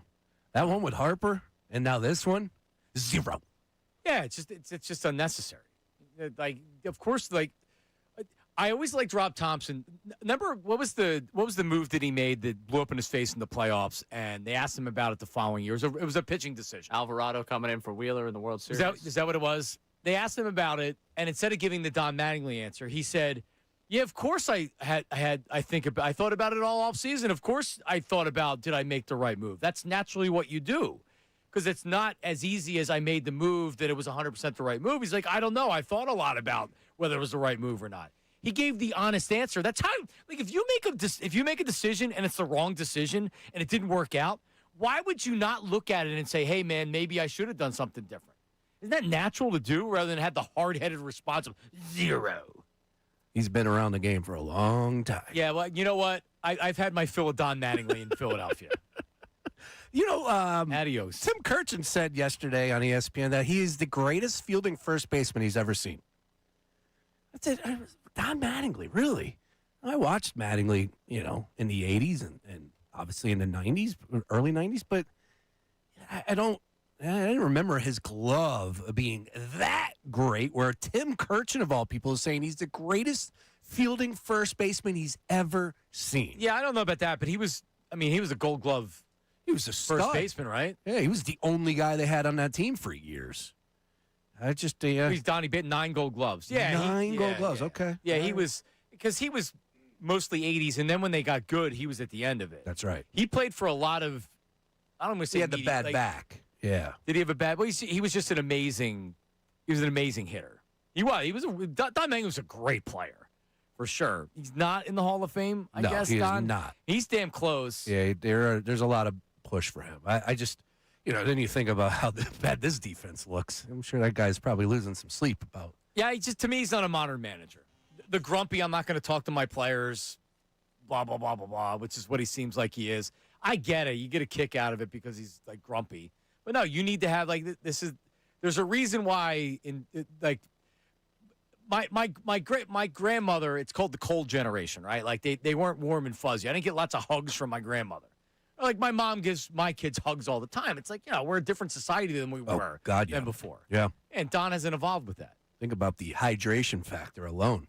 Oh, it's so annoying. Yeah, you got to fill up multiple water bottles. I got my daughter yelling at me like I'm a bartender. I need more water. I'm like, yo, what? Like, if I ever yelled at my dad I needed more water, you know what he would have done? Go get the hose, Wrap son. the garden hose around your neck. Well, Ray might not be a part of the Owala Stanley revolution, but, No, I'm a part of the, you seriously left a half-drank plastic water bottle in the kitchen? That's the generation I'm a part of. Gotcha, because it definitely transition. You're not allowed to have plastic water bottles. That's bad. Yeah, exactly. That's bad. There you go. All right, coming up. So, Sean Brace is back in his observations from his beach vacation. Oh, yeah. Yeah, we got some observations. Top 4 things that caught my attention from the beach. I'm ready to talk seagulls. Oh, with man. Middays with Marks, 97.5 The Fanatic. But listen, how about this? How about a Bradford white water heater? Because think about it, right? Like, I have 3 kids. We are constantly using the washer, the dishwasher, the shower, the amount of water. My water bill is ridiculous. But one thing I never have to worry about, it's getting hot water. That's because my Bradford white water heater never's an issue, right? I can have long showers. I can have laundry going around the clock, not ever worrying about it. We stay comfortable and content with plenty of hot water, and that's Bradford white water heaters. They're super reliable for top performance, and this is year after year. So just like the people around here, what we expect greatness, right? That's Bradford White Water Heater. Manufactured right here in America using the finest raw materials and components from around the world. So if your current water heater isn't getting the job done, don't put up with it. Ask your plumbing pro about Bradford White Water Heaters, including their Infinity Tankless and Aerotherm hybrid heat pump models. Visit BradfordWhite.com to learn more and to find a pro near you. Bradford White, built to be the best. This is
Apologetic Bill Calarulo coming up at 2 o'clock. He was just in talking to us.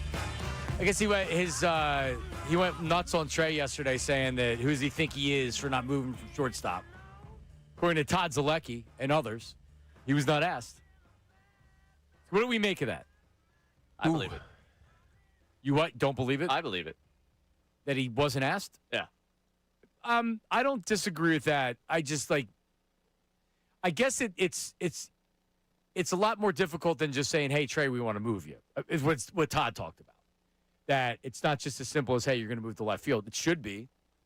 But I guess if you have a guy with that contract in those years, the Phillies didn't feel comfortable doing it, or they didn't think it was the right move. I mean, I don't know how you don't explore that. You've literally changed every other position in the infield. Which Todd said he's never seen before. And there was a lot. Like, they were talking about it on MLB Network and ESPN, both at their trade deadline shows last night, and every one of them were just, like, laughing. Well, it's ridiculous. Chuckling to themselves. It's ridiculous. It really is. Moving Bohm to first, Harper to right, Stott to third. They haven't played there forever. And then, Trey Turner gets to stay at shortstop. The guy was 18 errors. Like, seriously, I feel like I'm taking crazy pills even talking about it. I think it's 19, too. And then, zero thought of moving Trey Turner from shortstop. Yeah, I can see why you would have zero thought to it. Jesus, God, man. I think that's why I'm here today. I think that's why I feel the way I do about the deadline. Again, Luis Arraez in a vacuum. Good player. Fits a need of this team that we've been talking about for years. It's a clunky fit. But, yeah, the way we've started to roll everything around. Arraez also, hey, welcome to town. You're just grandfather in second base. Congrats. You could just take that position and force these other three guys to change. Yeah, but he's also above average defensively. And I know you were yelling about first base yesterday. He's 5'8". I get it. But I'm going to have 6'5" clunky Bohm over there trying to figure out how to play first base on the fly. He's played first base. He has. Not well. Well, and not on a regular basis. Like, I feel like I'm taking crazy pills. I know. We all are.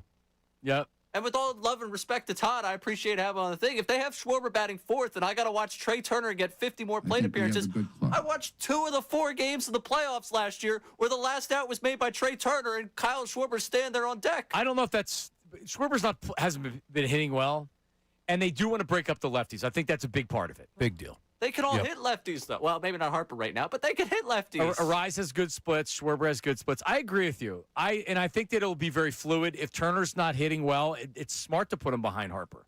The guy's on base. And hitting in between Arraez and Harper is going to give him a lot of opportunities. If anybody needs help right now, it's Turner. Schwarber's streaky, and he may be hurt. Yeah, if he's hurt, then none of this even matters to me anyway. I mean, honestly, you want to go Dave Dombrowski? Getting Trey Turner to be the Trey Turner that they signed, if you could do that, that's the biggest move you can make at the trade deadline. Oh, God. That's exactly. It's exactly what he's thinking. He didn't say that, but you're right. Oh, by the way, you're right. 18 errors.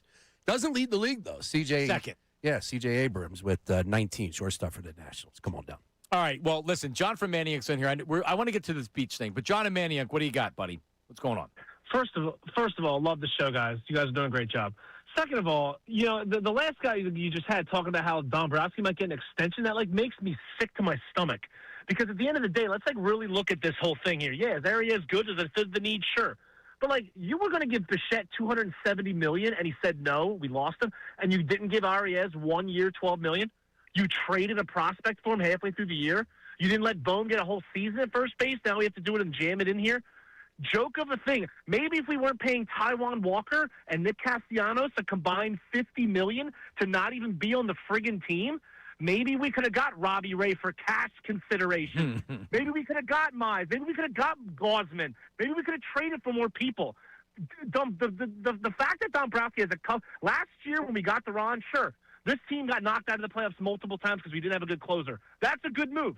This year, sure, we've been striking out a lot, getting Arias. You should have signed him before the beginning of the season. You should have had to give nothing away for him. This is a makeup for an embarrassing offseason. Well, John, you're right. I mean, because you've signed him in the offseason, then what? You would have had to move on from Bohm, which I would have been very happy to do. Because, in fact, I was saying to do that.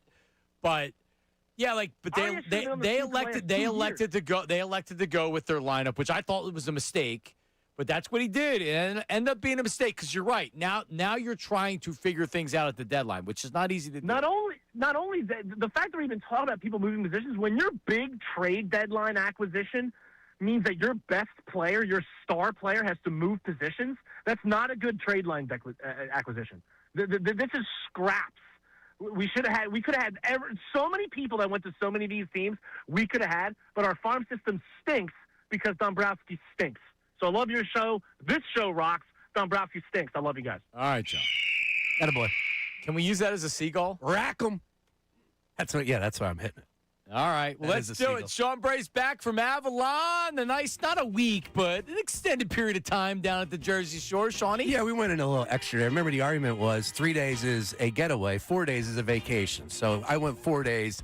Vacation. I feel relaxed and ready to go. So these are the top 4 things I saw at the beach. A little beach patrol coming your way. Number 4 on the list, boys. The quarterback position has evolved. Girls are slinging it. Bro. I'm telling you right now, I saw a girl throw a spiral. I had to walk up to her and like, oh, you got a cannon. Now, I think this comes back to the flag football. All right. What? I'm just You walked observing. up to her and said you have cannons? I did not say cannons, plural. I said a cannon. Perfect spiral. I mean, I'm telling you, better than Peyton Manning was throwing it. Easily 35 yards. Really? Easily. And she wasn't the only one, because the next day another girl was slinging it next to me.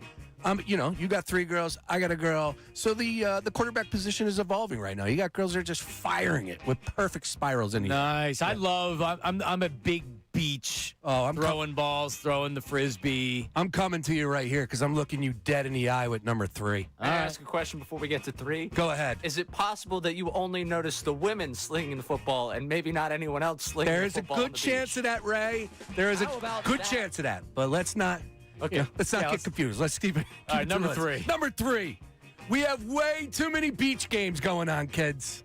Oh, my goodness. It used to be football, frisbee, maybe a little wiffle ball. These days, I got paddleball, can jam, bocce, cornhole, ladder toss, bowling. What's that spike ball game? Yeah, that's that trampoline net BS. I got people diving everywhere. Dude, a guy brought his putt. He brought his putter and 2 cups. They were going back and forth, like legit. Like as if he's like changing the cups at a golf course. So in Ocean City, because of the beach erosion, I don't know if you saw online, there's one guy that I follow, a comedian that was down in Ocean City. The beaches are so jammed, you're setting up on top of each other. Wow. Legitimately. There's no room to do anything. You have to go down either south or north to get any room on the beach. I'm telling you right now, there's plenty of room in Avalon. Yeah? Wide open. Yeah, there's not a lot of people. Saturday night, a lot of people out. Friday night, not so much. All right, number 2. By the way, I'm all for can jam. I'm a big can jam guy. I'm an elite frisbee thrower. Just saying. It's just like my cart's already packed up. It's already runneth over, and now I got to throw can jam on top of it. Let's keep it moving. Number 2. Ayo! It's 2026.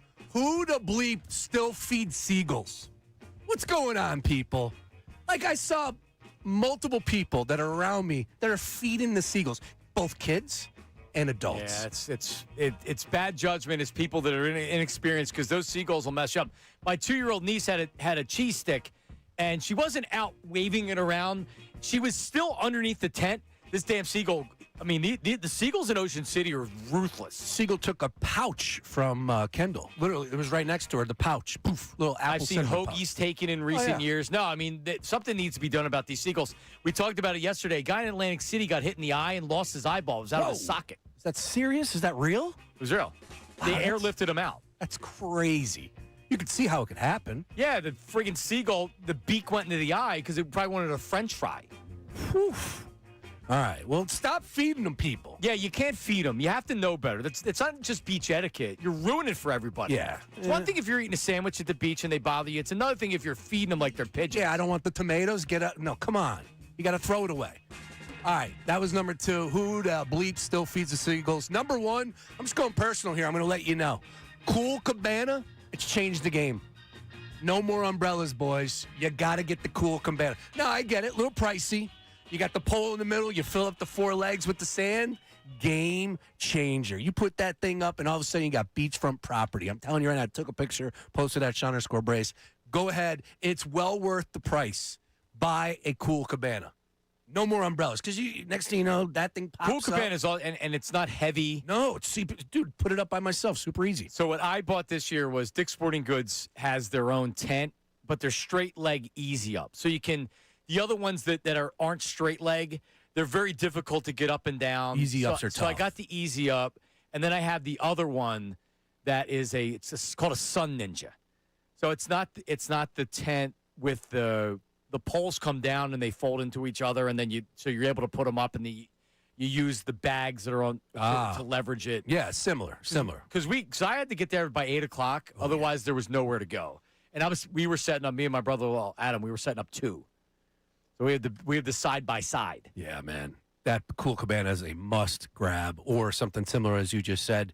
Those umbrella people, they're looking next to you and like they're coming off like homeless. Yo, you know what else we do? Umbrellas are the 80s. Yeah, you know what else we do? We have 4 like Lowe's buckets, because the poor people that are trying to fill up water with like the little sandcastle things, we have actual big Lowe's buckets that we bring. Oh yeah, we have 4 of them. Nice, and it's awesome. And we get people to come up and like, can we borrow your bucket? I'm like, absolutely. Go right ahead. Like, that's such a smart idea. And I'm like, yeah, It's not our first rodeo. Yeah, we seen people do it. That's where we got the idea from. Well, I'm glad you had fun down the show. Oh, had a blast. Kids loved it. That's what it's all about. Core memories, John. Coming up, News at Noon with Raymond, featuring a conspiracy theory, some Warriors dynasty talk, and a question about Kawhi. Middays with Marks, 97.5 The Fanatic. Now on 97.5 The Fanatic Sports Update. Deadline gone by. I'm Ray Dunn with this Fanatic Sports Update. A pair of moves for the Phillies ahead of the Major League Baseball trade deadline last night at 6 o'clock. They acquired left-hander reliever Brooks Raley from the Mets. Sub-2 ERA slots in the back end of their bullpen. They also got second baseman Luis Ariz and relief pitcher Caleb Killian from the Giants. Ariz is going to stay at second base, meaning the Phillies are going to realign themselves defensively, including sending Bryce Harper back out to the outfield. I mean, I've said in years past, I know everybody thinks it's crap when I say it, but it's not. I think any chance that we have an opportunity to win, I'd do anything for this organization, and they know that. And anything means going out and playing right field. Outfielder last night with a big game, Derek Hill, go-ahead grand slam. Bryce Harper did have a home run as the Phillies win 6-3 over the Nationals. Game 2 tonight against Washington. Jesus Luzardo on the mound for the Phils. Day 5 of Eagles training camp today. We found out wide receivers Devontae Smith and Mekhi Lemon both have hamstring strains, though the team does not believe they're anything long-term or serious. This update's brought to you by New Jersey Department of Health. Public Health works behind the scenes, building a healthier future for everyone. One mission working for you. Learn more at nj.gov/health. I'm Ray Dunn on your home for the Sixers, Flyers, and the Union. 975 The Fanatic and The Fanatic.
Hey, we're back middays with Marks. 97.5 The Fanatic. John Marks, Sean Brace, Ray Dunn. News at noon coming up here in a second. It's a little something here. I don't know. Whatever. Oh, the big country concert that happened. Oh, Morgan Wallen. Yeah, it seemed like everybody and their mother was at the concert. Yeah. My guy could sell out the link back-to-back nights. Whew. He's got some songs. He's got some hits. But Yeah, I was asking around the office, can anybody name a song, and no one could. He's got the one with Post Malone. I had some help. That song. He's pop country. He's not bluegrass. Yeah, no, he's pop country. Now, his older stuff, I think, had a little bit more twang to it. But as he's grown and became a little bit more of a megastar that he is, he definitely rubs people the wrong way. I do know that. But at the end of the day, there's some tunes that I got. He looks like a total maniac when he comes out. Oh, he is. Yeah. He's got a little history with trashing hotel rooms and yeah, stuff. that. He threw a chair over, a ceiling or a rooftop bar in Tennessee. Yeah, Ray's done that. But Never in Nashville, just down the shore. Yeah, man, we were banging some Morgan Wallen over the weekend. Were you? Oh God, yeah. He's got some Do you have a tits. cowboy hat on? No. Well, he's obviously got some hits. He sold out the link 2 nights in a row. Back-to-back nights, and his big thing is walking in. I know. This is the walk. I know, Ryan Howard. How about Just that? what everybody expected. The big piece. No, everybody expected Coop the following night. Okay, yeah. That was easy money. Tongue in cheek with Ryan Howard Yeah. coming up, but I guess he's a big fan.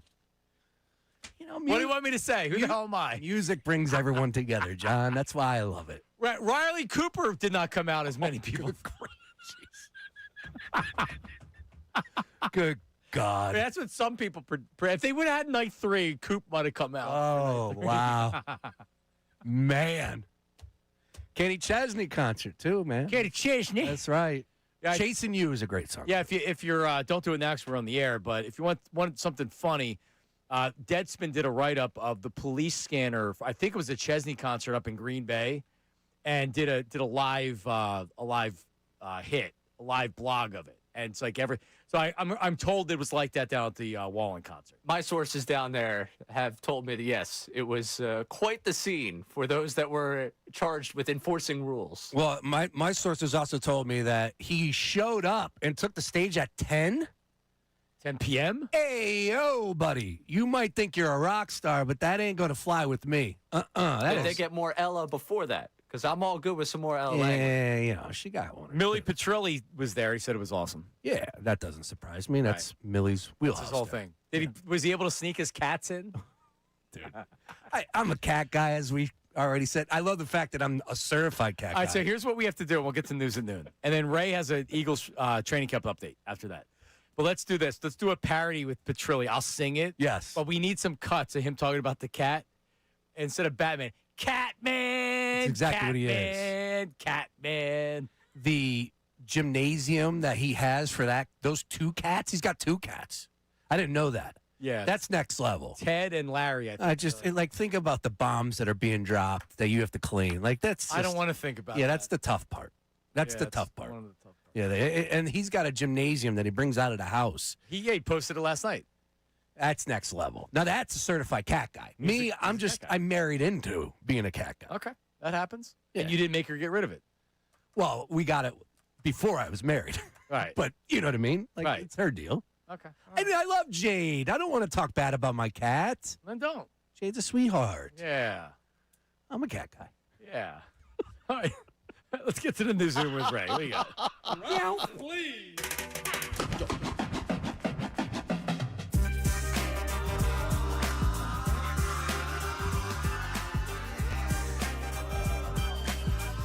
The news at noon with Ray Dunn. The news at noon with Ray Dunn. The news at noon with Ray Dunn. The news at noon with Ray Dunn. Here it is, the news at noon, slightly transformed. Ray Dunn getting the people informed, giving us the headline of local insanity of all these hot takes we hear every day. Reddick, Rivers, and Big Skip Bayless. If they say something, Ray's gonna tell us. It's the news at noon with Ray Dunn. The news at noon with Ray Dunn. Welcome back, Sean. Good to see you. Great to be here. Glad you enjoyed some summertime over the last couple of days. Oh, yeah. We're going to start with Pete Crow Armstrong, the Cubs all-star outfielder. Had a clip go viral. I think this was through his all-star game media availabilities, sitting down, podcast here, podcast there. And he was asked, what's something that you believe that's kind of out there? His answer, certainly out there. What's an unpopular opinion that you have? This is going to be crazy. I love it. Babe Ruth never existed is one that I like. Oh, my God. Wow. Really? He never existed. Oh, no, he didn't. I heard some pitcher with the Mariners. I think he did some podcast on Zoom when he was like going down the rabbit hole with somebody about how Babe Ruth never existed. And I was like, dude, that's awesome. Like, Wow. So you're going to double down right now? well, it's like we always talk about how like the game's evolving and people might as well have been like underhanding the ball to that guy, and he's regarded still as one of the best players ever, and might as well dive further into it and be like, well, maybe he just never existed. I love it. Oh, yeah, I love it. It's so awesome. We're cooked. I love it. Cooked and Wow. Now, did he explain why? Like, was there no other explanation other than just throwing that out there? He's decided he's jumping on the train of the Mariners pitcher that he forgot the name of. That, you know what? When he was on a podcast, I saw it, and I'm all on board with this. That sounds like a great idea. Yeah. Like me, I don't think Stevie Wonder's blind. Like, that's a good conspiracy because there's a Saturday Night Live video where there's a music stand or a microphone thing that's kicked over, and he quickly grabs it. He sees it, and he grabs it. It's like, hang on. If he's blind, he can't see that. At least I have some basis on my conspiracy theory, some evidence. Not to correct the record, but that was Kristen Cavallari, her podcast, and Pete Crow Armstrong and Bryce Harper both have necklaces made on Uncommon James, which is her outlet, and that's what she was doing. She threw out the first pitch at the Chicago Cubs game and the Phillies game. I know. I might be somewhat of a fan. Wow. Oh, my God. Talk about something that's shocking. That's great. Those necklaces are $160. They're nice. Are they cool? Yeah, but I've never. Oh, I gotta check them out. What are they called? It's just Google Bryce Harper, Uncommon James. Uncommon James. There you go. Necklace. I was down the shore in the surf mall, in Ocean City on the boardwalk. Were you about to buy the seashells necklace? What we normally do is me and my girls buy the same necklace and we wear it. Oh, normally nice. a shark tooth one. Oh, Turk Lindell, huh? Yeah, but they wanted different ones, and I couldn't settle on something that I like, so I didn't buy one. But I want some type of necklace where I can look cool. Yeah, I've never been a necklace guy. And I was looking at it, and it's $160. I'm like, no, that's a little too pricey for me. Well, 160 is a lot. Yeah, Not it is. buying for a second. You're in it for the necklaces. Uncommon Jane? James, I think, right? James? Yeah. You might be better on this than me. Oh, my God. Yeah, like Babe Ruth wasn't real. Oh, my God. That's so great, Pete Crow.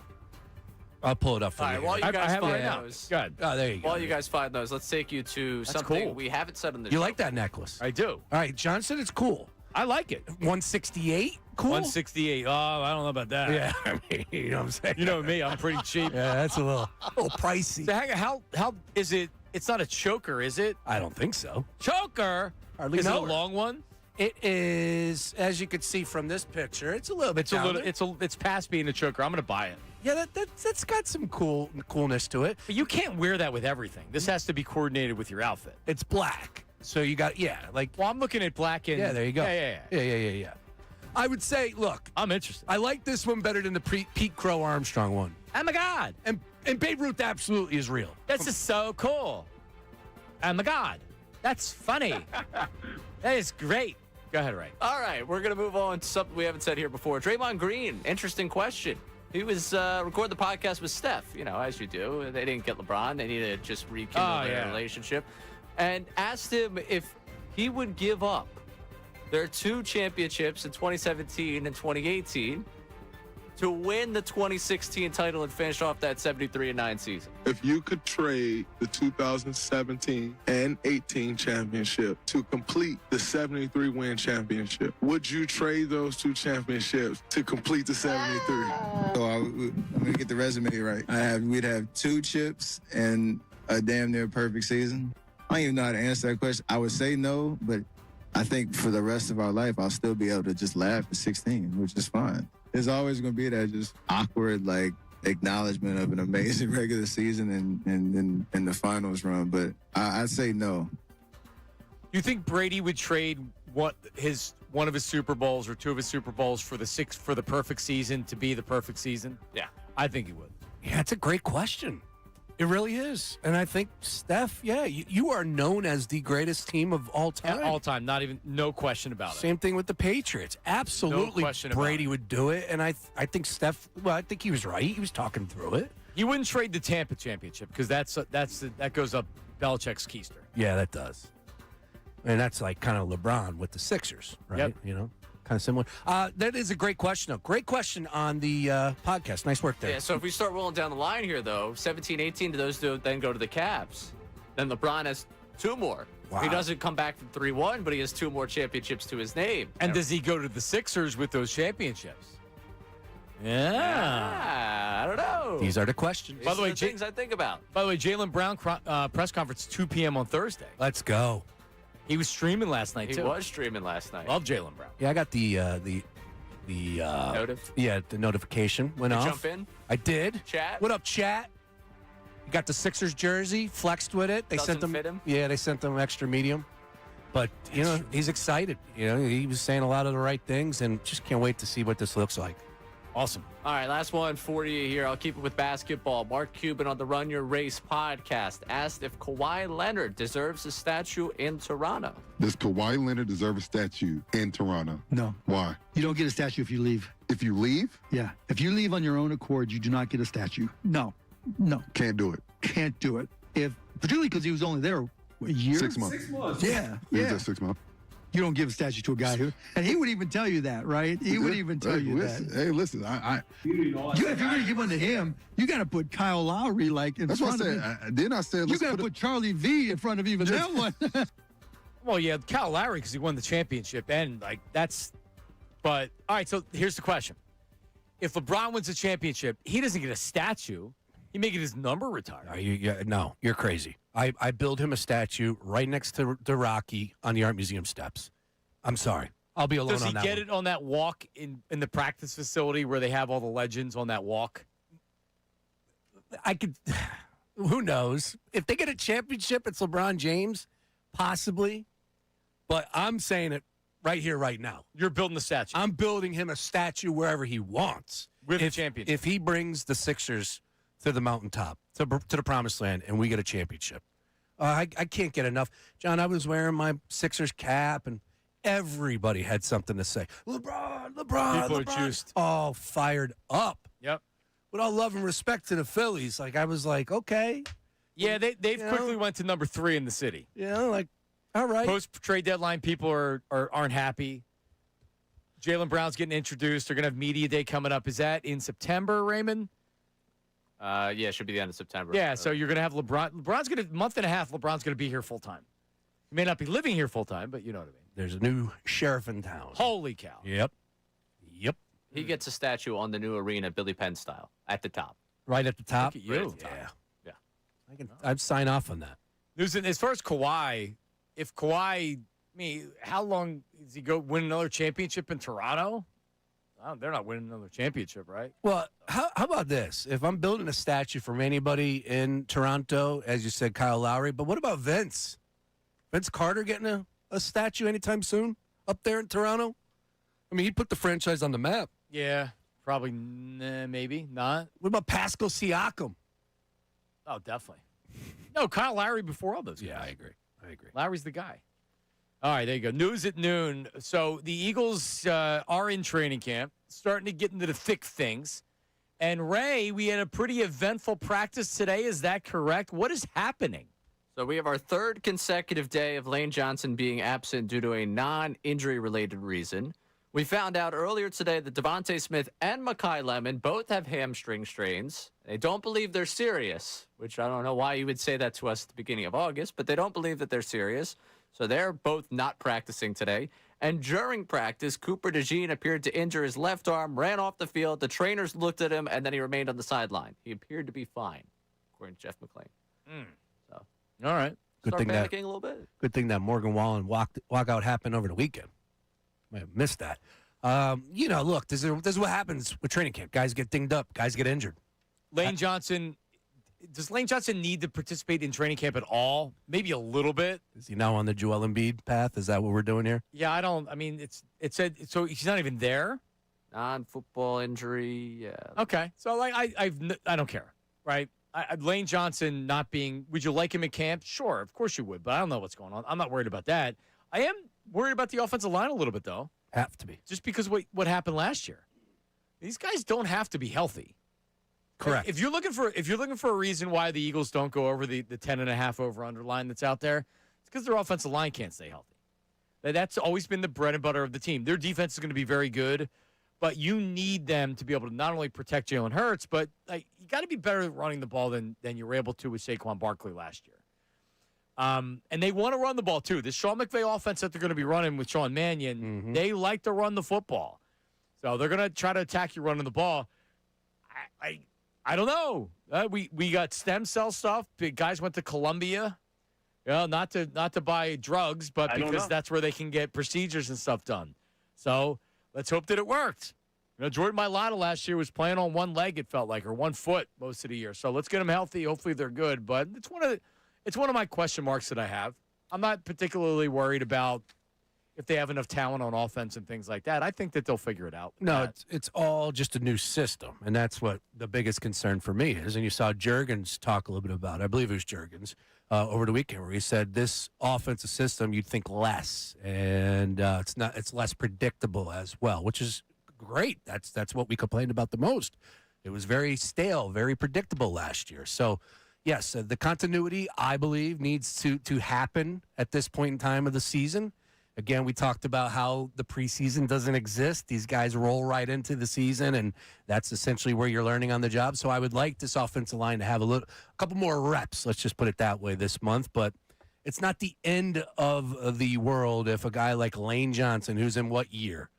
What was he, 2012? So it's 15th season. Chip's first season or second season? Chip Kelly. I mean, you talk about a draft pick. I mean, good Lord. Zach Ertz. Zach Ertz was right there, too. Great. And you look at what the Eagles have done, and Howie Roseman and Jeffrey Lurie, they were able to get these guys signed. Jalen Carter's able to be signed, and it's not a big cap hit because they're able to space the contracts out.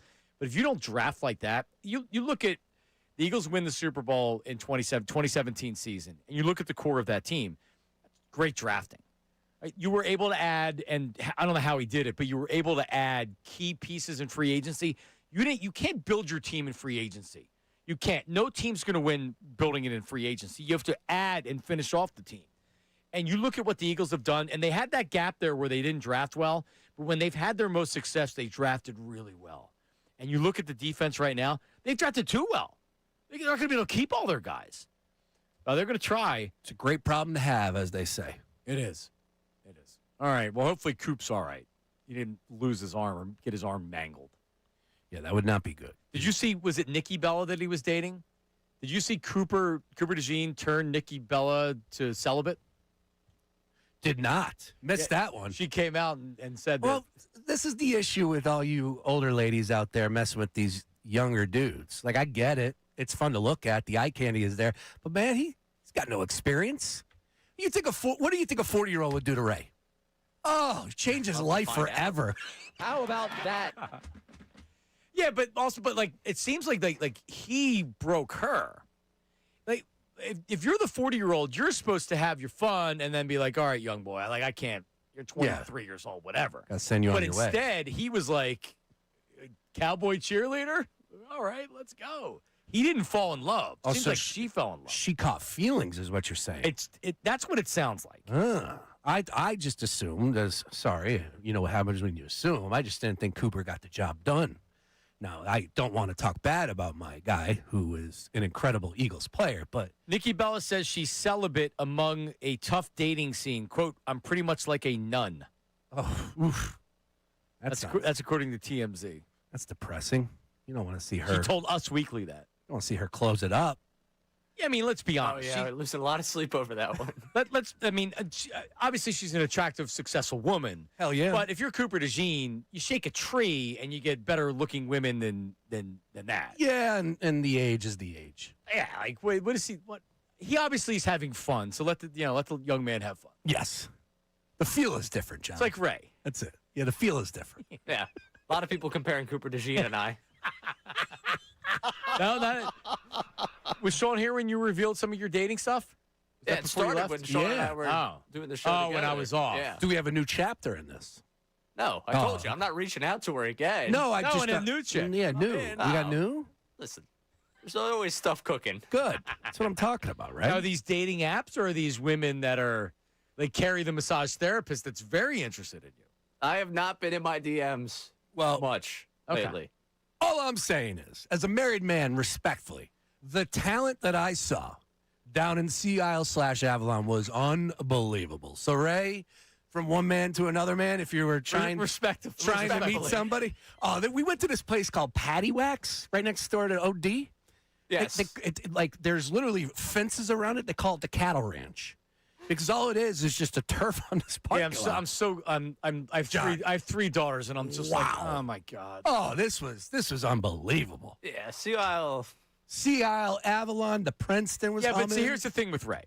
Ray will do well, but it's a matter of where he's meeting them. Ray isn't a hey on the beach, let me go impress these women type guy. I don't think at least. Well, you can't. Ray is drinking a beer in Fishtown, meeting a woman, right? Yeah. Oh, like the Ocean Drive where it's dark and the live band's going. That's best case for me. Perfect. Yeah. Yeah. Nothing's changed on the inside. 3 p.m. on a Tuesday afternoon, Ray, I don't think Ray's leaving with a couple numbers. No. Avalon and Sea Isle. When's the last time you left somewhere with a number? That wasn't a when's the last time you went on a date that wasn't a app date? It's a great question.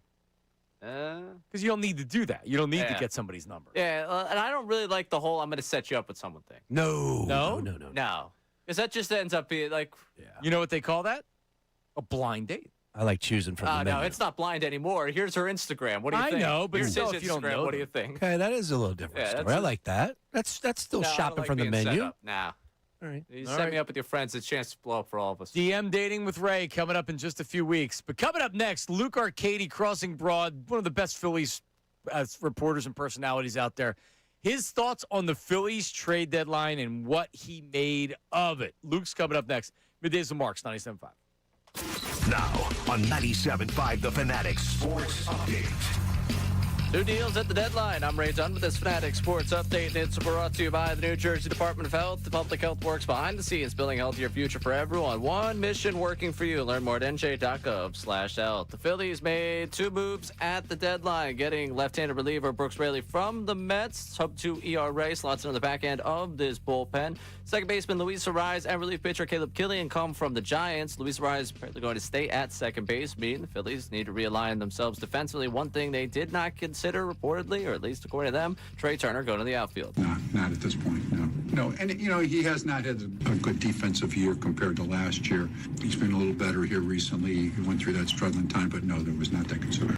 Well, they didn't consider it. One thing they did consider, moving Bryce Harper to the outfield. He will be in right field coming up very shortly. Last night, he had a home run alongside Derek Hill's go-ahead grand slam to help the Phillies win 6-3 over the Nationals. They go for Game 2 tonight, 6:40, Jesus Luzardo on the mound. Day 5, Eagles training camp today. Found out Devontae Smith and Mekhi Lemon both right now nursing hamstring strains. This update's also brought to you by Taco Bell. Experience the new $3 Pepper Jack Steak Burrito in decadent, melty, or crispy fresca. Limited time participating stores while supplies last. Prices vary, tax extra. I'm Ray Dunn on your home for the Sixers, Flyers, and Union. 97.5, The Fanatic.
Middays with Mark. Sorry, I was eating a turkey sandwich.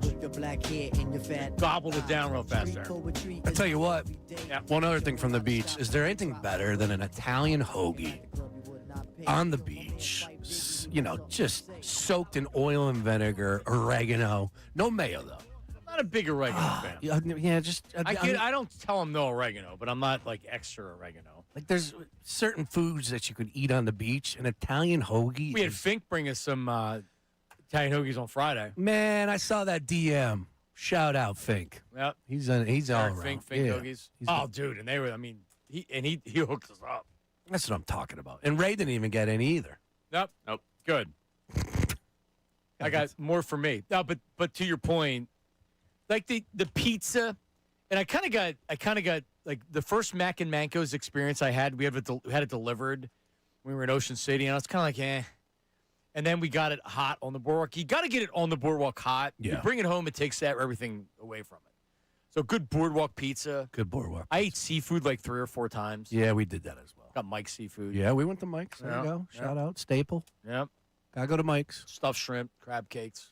That's what I go for. I went with some sort of fried deal. I had scallops, shrimp. Oh, I mean, it's just Love a it. big platter in front of you. So Let's good. go. And you know, the cool thing about the platter, real quick, is if you don't finish it, now you should, they just slap the top on it. That's it. That's it. That's it.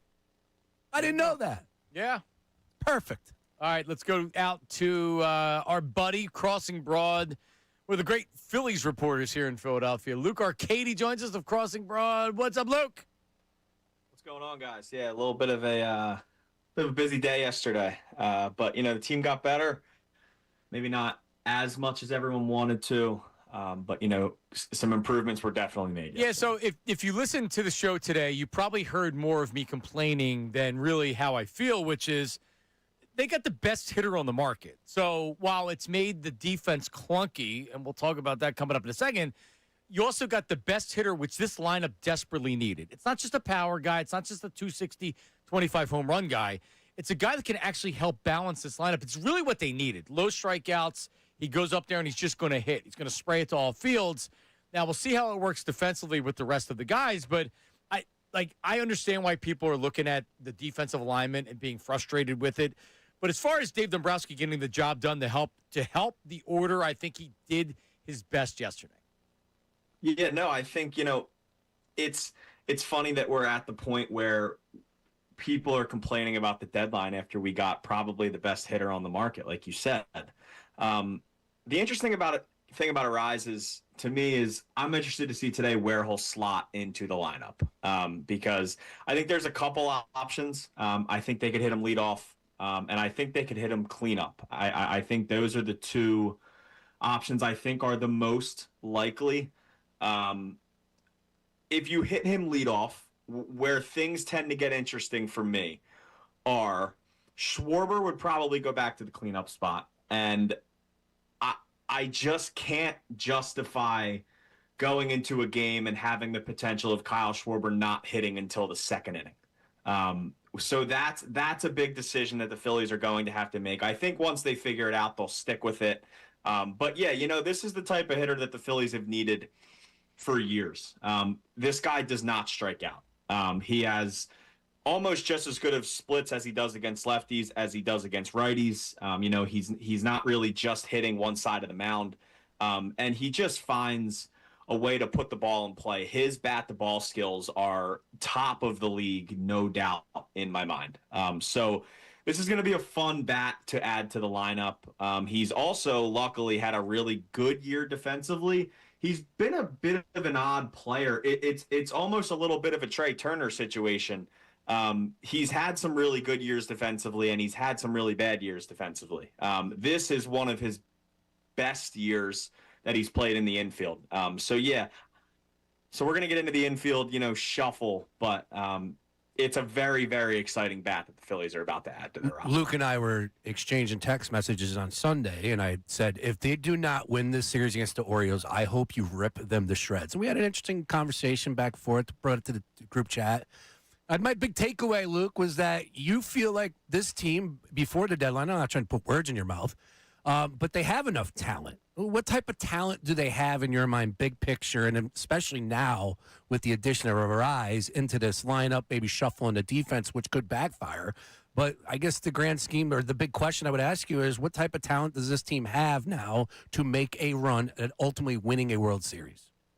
I mean, they have most of what a team that can win the World Series has. Not every team has 6, 7, 8 good starting pitchers, right? The Phillies have 3 really, really good starting pitchers. They have power threats. Harper feels like a hot streak's coming. Schwarber's in one of the coldest stretches of his entire Phillies career, and everybody knows that he'll snap out of it at one point, right? Now they get Arise, who leads the league in average. They have Trey, who's been better at the plate as of recent. Bryson Stott's had a really good last 2 months. Brian De La Cruz has been really good for you for the last 2 weeks. They have pieces and they've shown at times that they can be up with the big dogs. They've shown that they can put runs on the board and they can shut good teams out. It's just the matter of them doing it consistently and the matter of them doing it at the right time. The last 4 years, they've played really good baseball throughout their regular seasons, and they've gotten into the playoffs, and they've played good baseball. But unfortunately, once their backs were against the wall, that's not when that good baseball came out. I know people just continue to run this into the ground, but it really is the truth. You just have to play good baseball at the right time. Yeah, it's hard to say, like, doing what we do, I can't say in June. Well, it depends how they're hitting in October. It depends how they're playing in the middle of September because we got to do the season, but you're right. And Arise gives you a chance to kind of transform your lineup because, like, if they haven't played their best baseball, I believe this, Luke. They haven't played their best baseball because if you think about it, they start 9-19. They go on the run, which was really against sub-500 teams, and their starting pitching carried them. Their offense hasn't played well.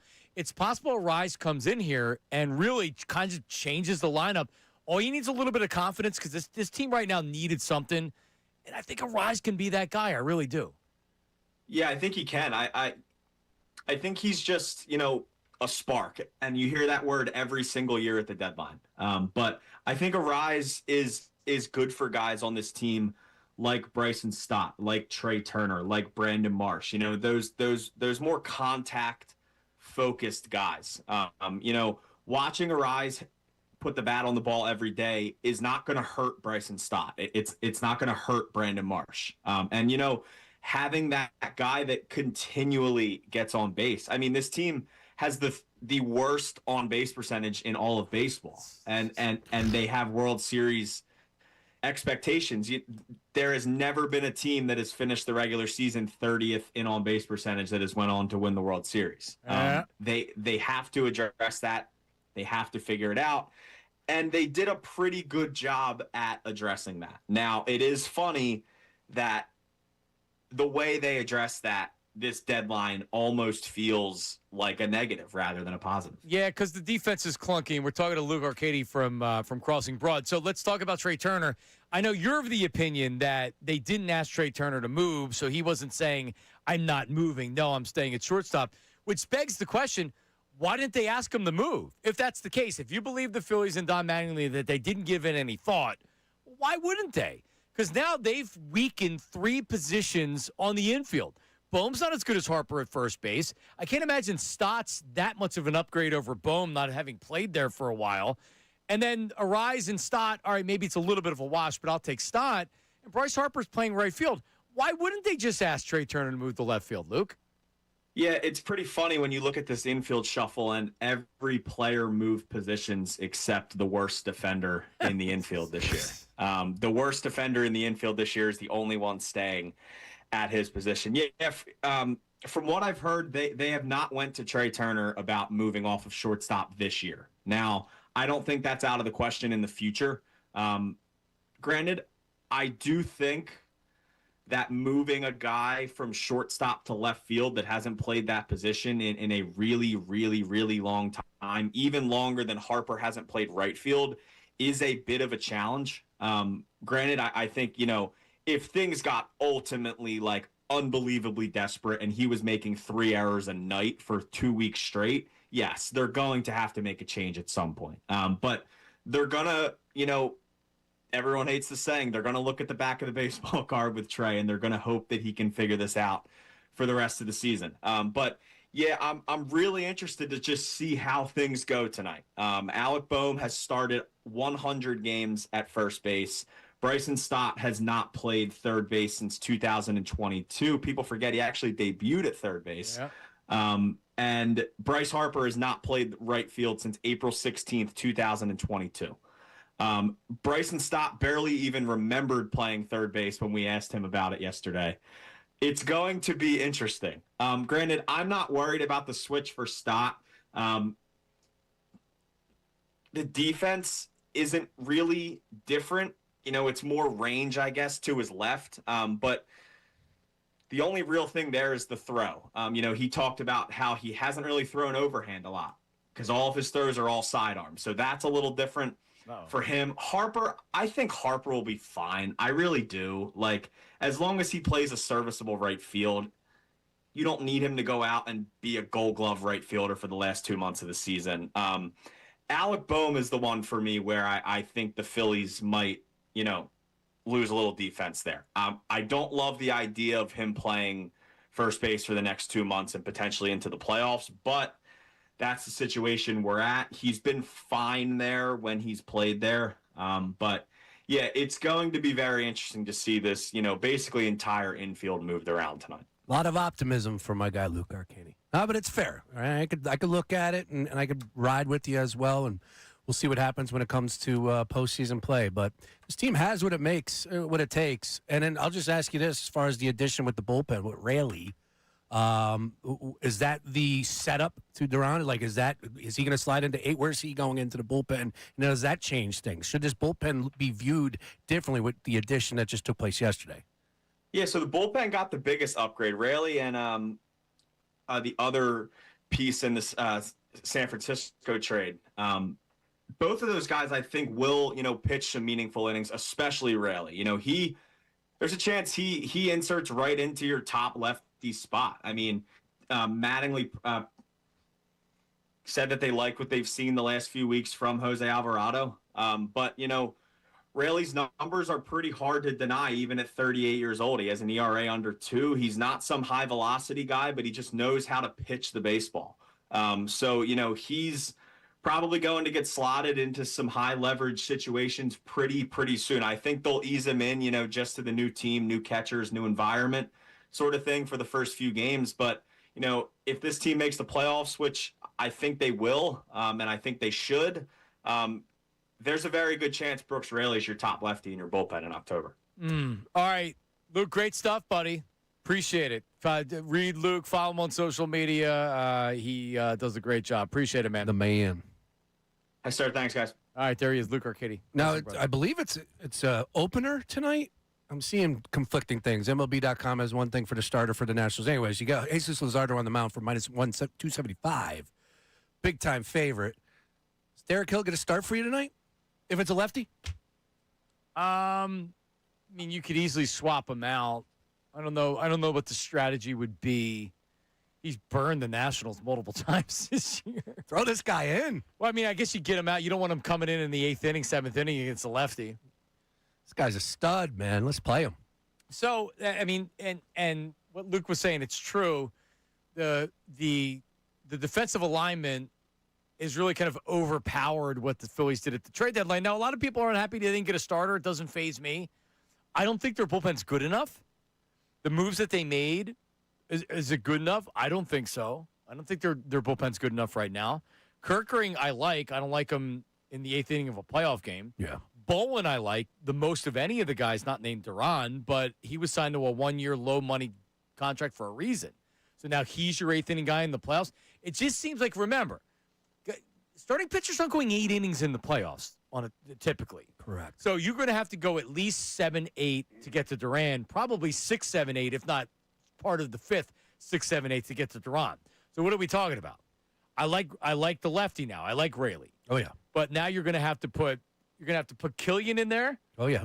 We'll see how he is. I don't even know where it is on my board. I have it.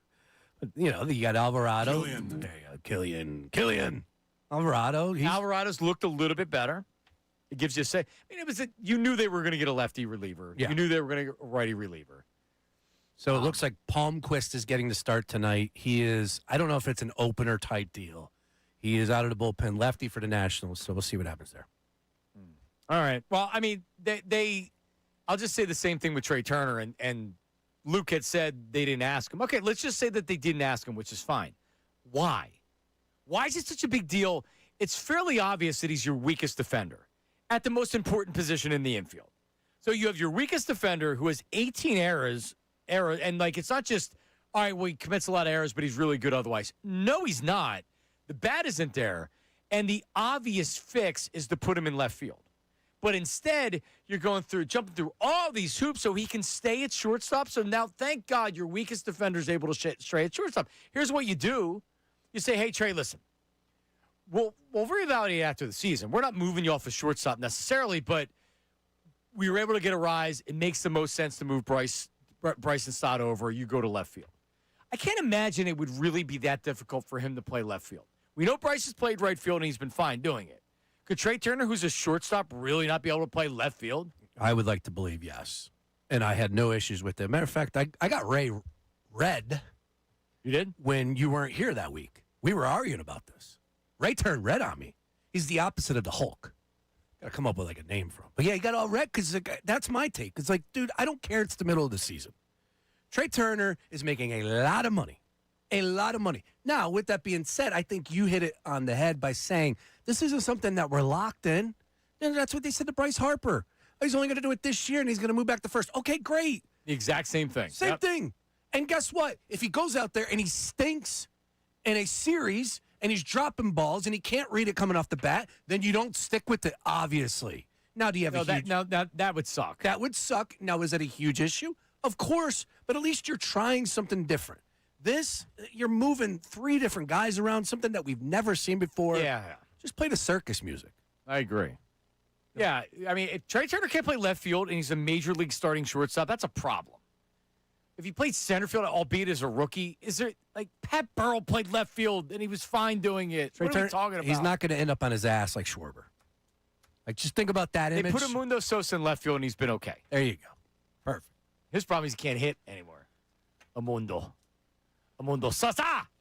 All right, so, Ray, you're telling me that we have a lot of text messages on the Davis Honda text line and people are upset with the Phillies. I'm just upset with the Phillies. I don't have a specific reason other than the team's really annoying. And now I have the weirdest defensive. Todd Zalecki, when he joined us, said he's never seen anything like this in baseball. Todd Zalecki's been covering the Phillies for 25 years. Long time.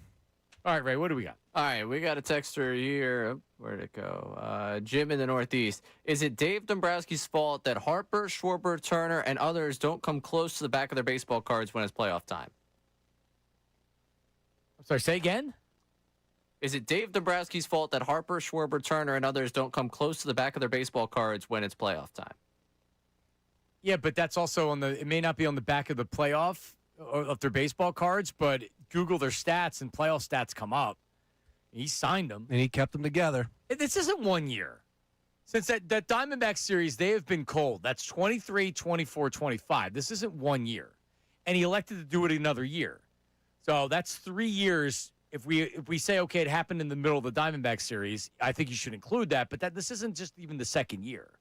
So is it Dombrowski's fault? Yeah.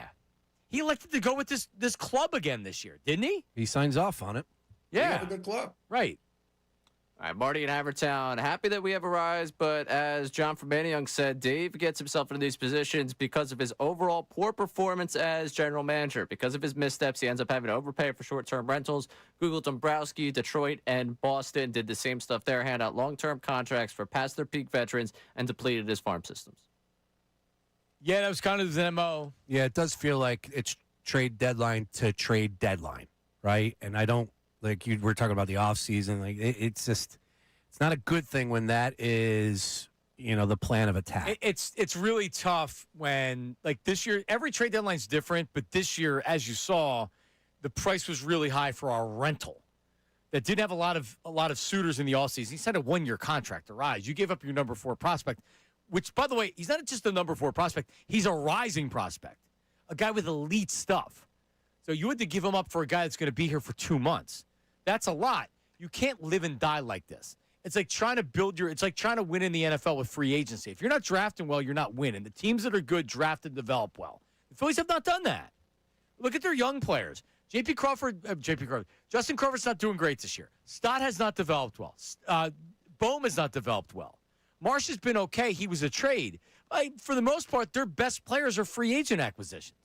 It was a really crazy trade deadline for a number of reasons. One, I would say, you had a few teams that you thought would be out of the mix. I know we talked about it, Ray, another reference when you weren't in, John. What would you be comfortable of going after if you were a general manager, making trades or just selling? And, the Padres, 11 games out of first place, 58-55. They bought two pitchers. The Twins were buying. Yeah, the Twins were buying. The Orioles went the other way. They sold, and they have the same record as the Twins. Yeah, it was a really unique.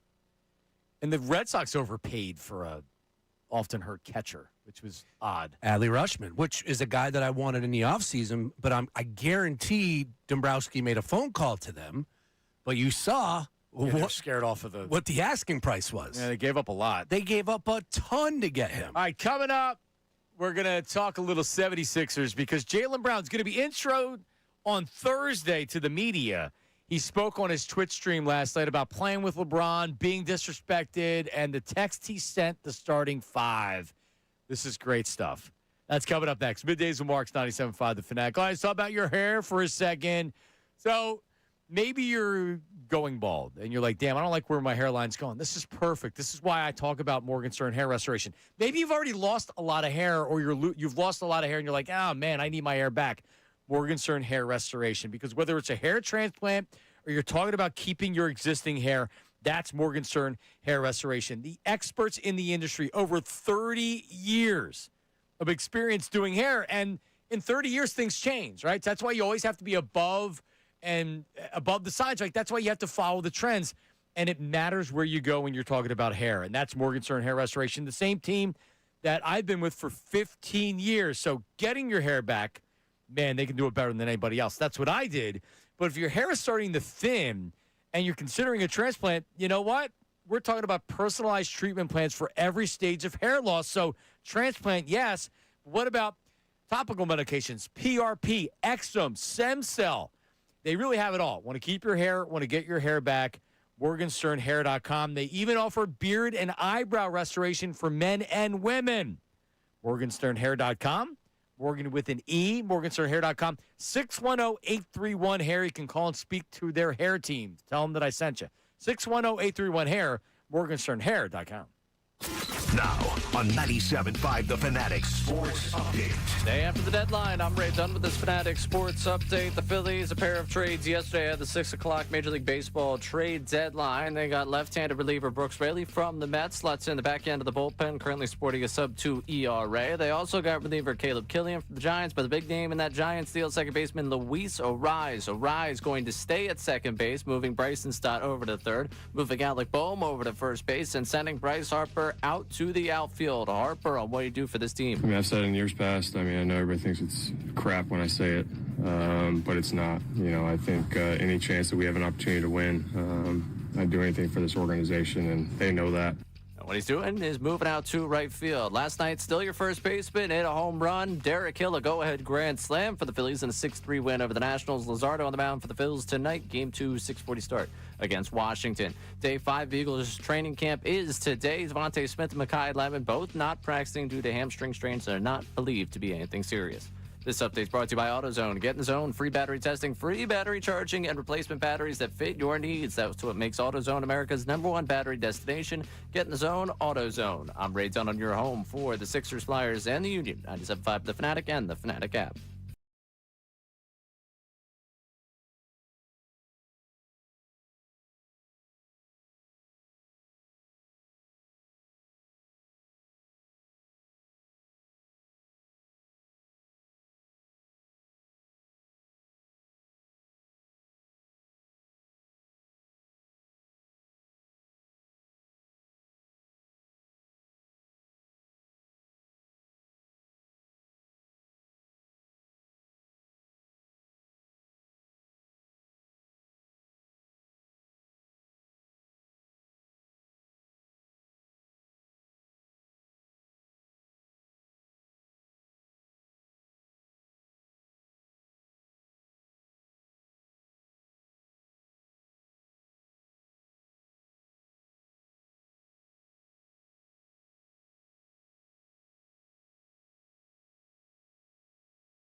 freezing in here. Yep. What did you set it to? All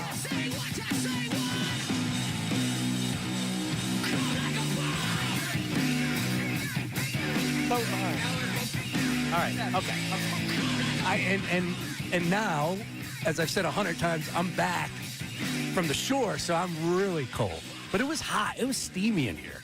It was steamy. I agree. Because you said it, I'm like, yeah, it's uncomfortable. But then it gets too cold. There just needs to be a balance. Those morning show dudes, they're like chameleons. They just roll in. They can deal with anything. No, I'm telling you, they have no, like, it could be 100 degrees in here, Ray, and they wouldn't know. This screen could have a hole in it. My touchscreen could have a hole in it. Andrew doesn't realize it. Literally. Salciunas is notorious for the freezing studio. For the longest time, it's ice cold whenever you follow him. So in the mornings, that makes sense because it wakes you up a little bit.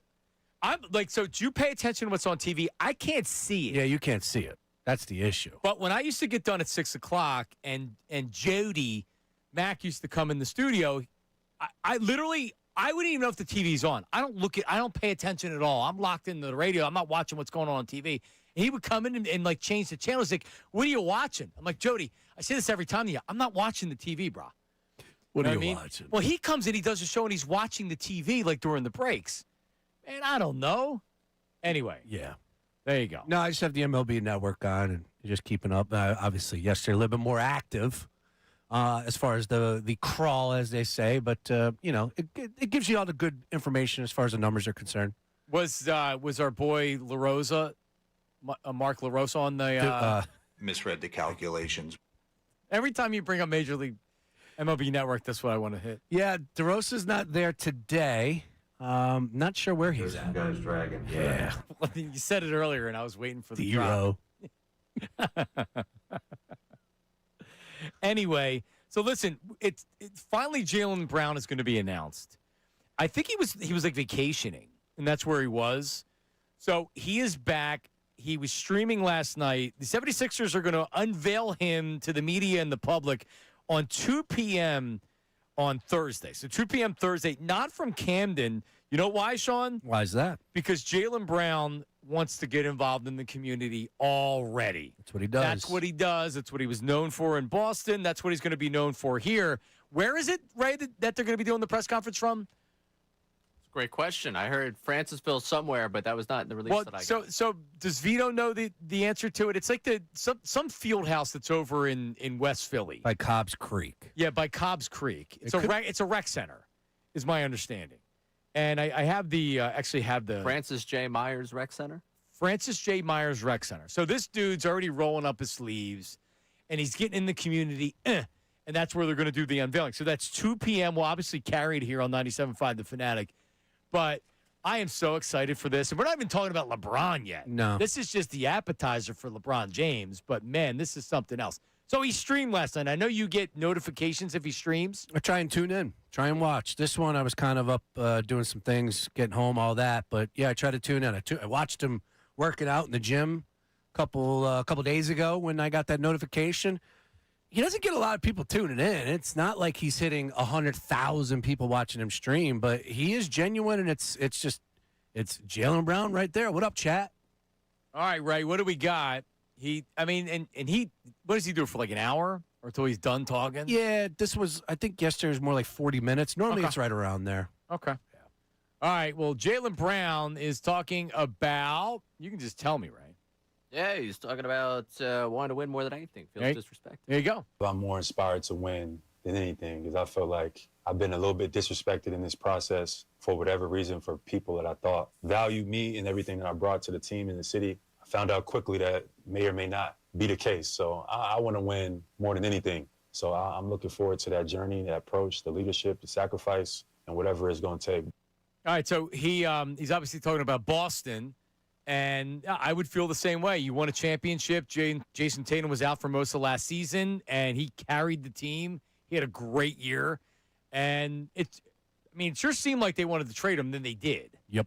I feel disrespected, too. Now, Sean, a lot of people, the kind of canned response from a non-Sixer fan or somebody that just wants to diss the Sixers is, there's only one ball. And is Jaylen Brown, he wanted to be the man in Boston. He's going to be okay with being with LeBron and Embiid and everybody else in Philadelphia. He's talking about LeBron here, right? Here's Jason Tatum, or here's Jaylen Brown on LeBron. Coming season, we got Bron, and like what an opportunity that is. Like obviously everybody's gonna say whatever they want to say, and it's gonna be a bunch of media this whole entire season. But like for me, like what an opportunity is to learn. Like one of my favorite things to do is to learn, despite what people may say, despite what people may feel about. My favorite thing to do is to learn. I love learning. So like to have the opportunity to learn, one from one of the, if not the greatest player of all time, I get an opportunity to like on the court, off the court, learn and gather experiences that can accumulate to my own knowledge base. But then it's also other guys you get an opportunity to learn from. Embiid, Maxey, Edgecombe, and even like vets like KCP, etc. Anthony. It's a fun time. Dean Wade, right on the tip of his tongue. Yep. Well, you could just, if you close your eyes, you guys can just imagine it. You got the LeBron statue on the Art Museum steps. Jaylen Brown dressed up as a mummer. Talking about, it's the whole team. Joel Embiid, they disrespected him. We got LeBron James, Tyrese Maxey, just go down the list. Let's go. Yeah. Would he be a mummer that does the string band, or is he one of the comics, one of the... Yeah, the Hungry Dogs Run Faster coming out of his mouth would, that would set some records. I love it. And like that's how you want one of kind of your co-star to, because LeBron's the star. It doesn't mean he's necessarily the better player, right? Like like LeBron may be your best all-around player, but LeBron can't do it himself. He needs Jaylen Brown to be Jaylen Brown. He needs Embiid to be the best version of Embiid, and that's the exact way to look at it, which is. You have a chance to be a part of greatness and not ride in the back seat to it. You have a chance to be not only a part of it, but if they win a championship, it's going to be because Jaylen Brown is a great player. It's going to be because Maxey is a great player. It's going to be because Joel Embiid figures out the best version of him. So looking at it, he can be remembered as being the guy that was with LeBron that got his last championship. He can be remembered a guy that won a second championship after he got traded in division by the Celtics. And he's got a lot riding on this, and looking and thinking that he was going to be like, oh, well, God, now I got to play with LeBron. No, this is huge for him personally. Yeah, this is LeBron James. This isn't, again, there's a couple guys that would fall into that category. Kevin Durant would be one back a couple seasons ago, and I want to talk to you about some of the things that he's raised. Maybe you guys got into it yesterday. But it's a great opportunity from Jaylen Brown to take the baton and run with it for this franchise, and disrespect it is an understatement, right? Like, think about what he was able to do. He brought the Boston Celtics to 2 NBA Finals, 1-1. This guy, there's top 15 player in the league, bar none. He's a guy that can get you a bucket with 3 seconds left, just get him the rocket out of the way. Like, do we really need to go back? Just turn on the NBA channel and watch a game from last year without Jason Tatum on the floor when he led the Boston Celtics to 50-plus wins. Like, he has been so disrespected. So I am looking forward to that victory lap, and hopefully it does result to an NBA championship with the 76ers. Where does he get announced by Matt Cord?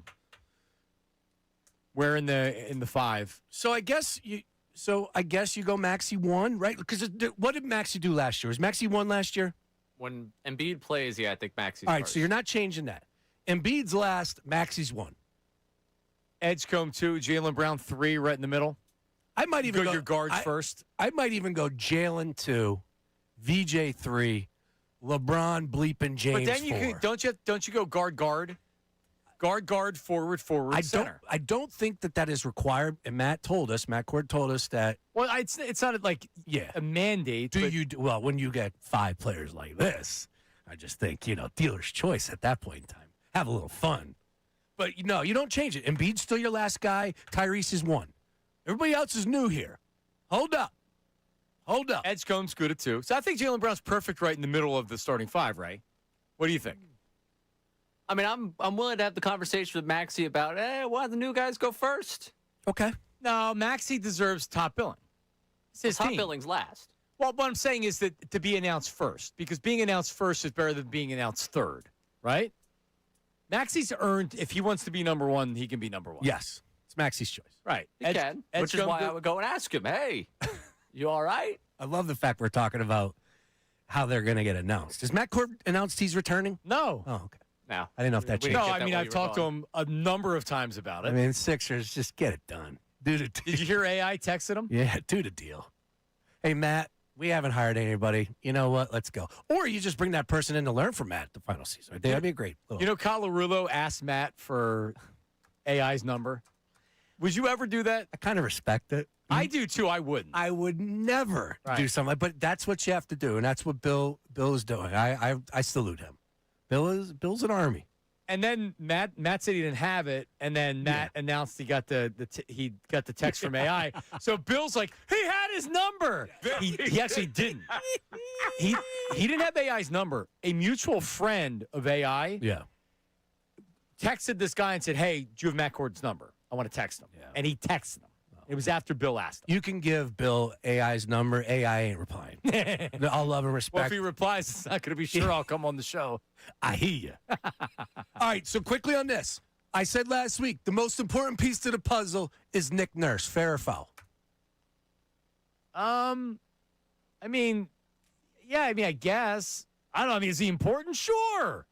Sure he is. I think he's the most important piece in all this conversation. Because if he does not get this going, John, you cannot go into the postseason without chemistry and continuity. You cannot do it. You look at what you have seen. This is going to bring us into the other conversation about super teams. But Nick Nurse, the most important piece for me, because he has to get this humming from the beginning. I'm talking about training camp. Everybody buying in. Selfless is the key word here. Selfless. The other thing is that with LeBron, now Embiid isn't showing up late to things or not going. That's the motivation. So it makes his job easier.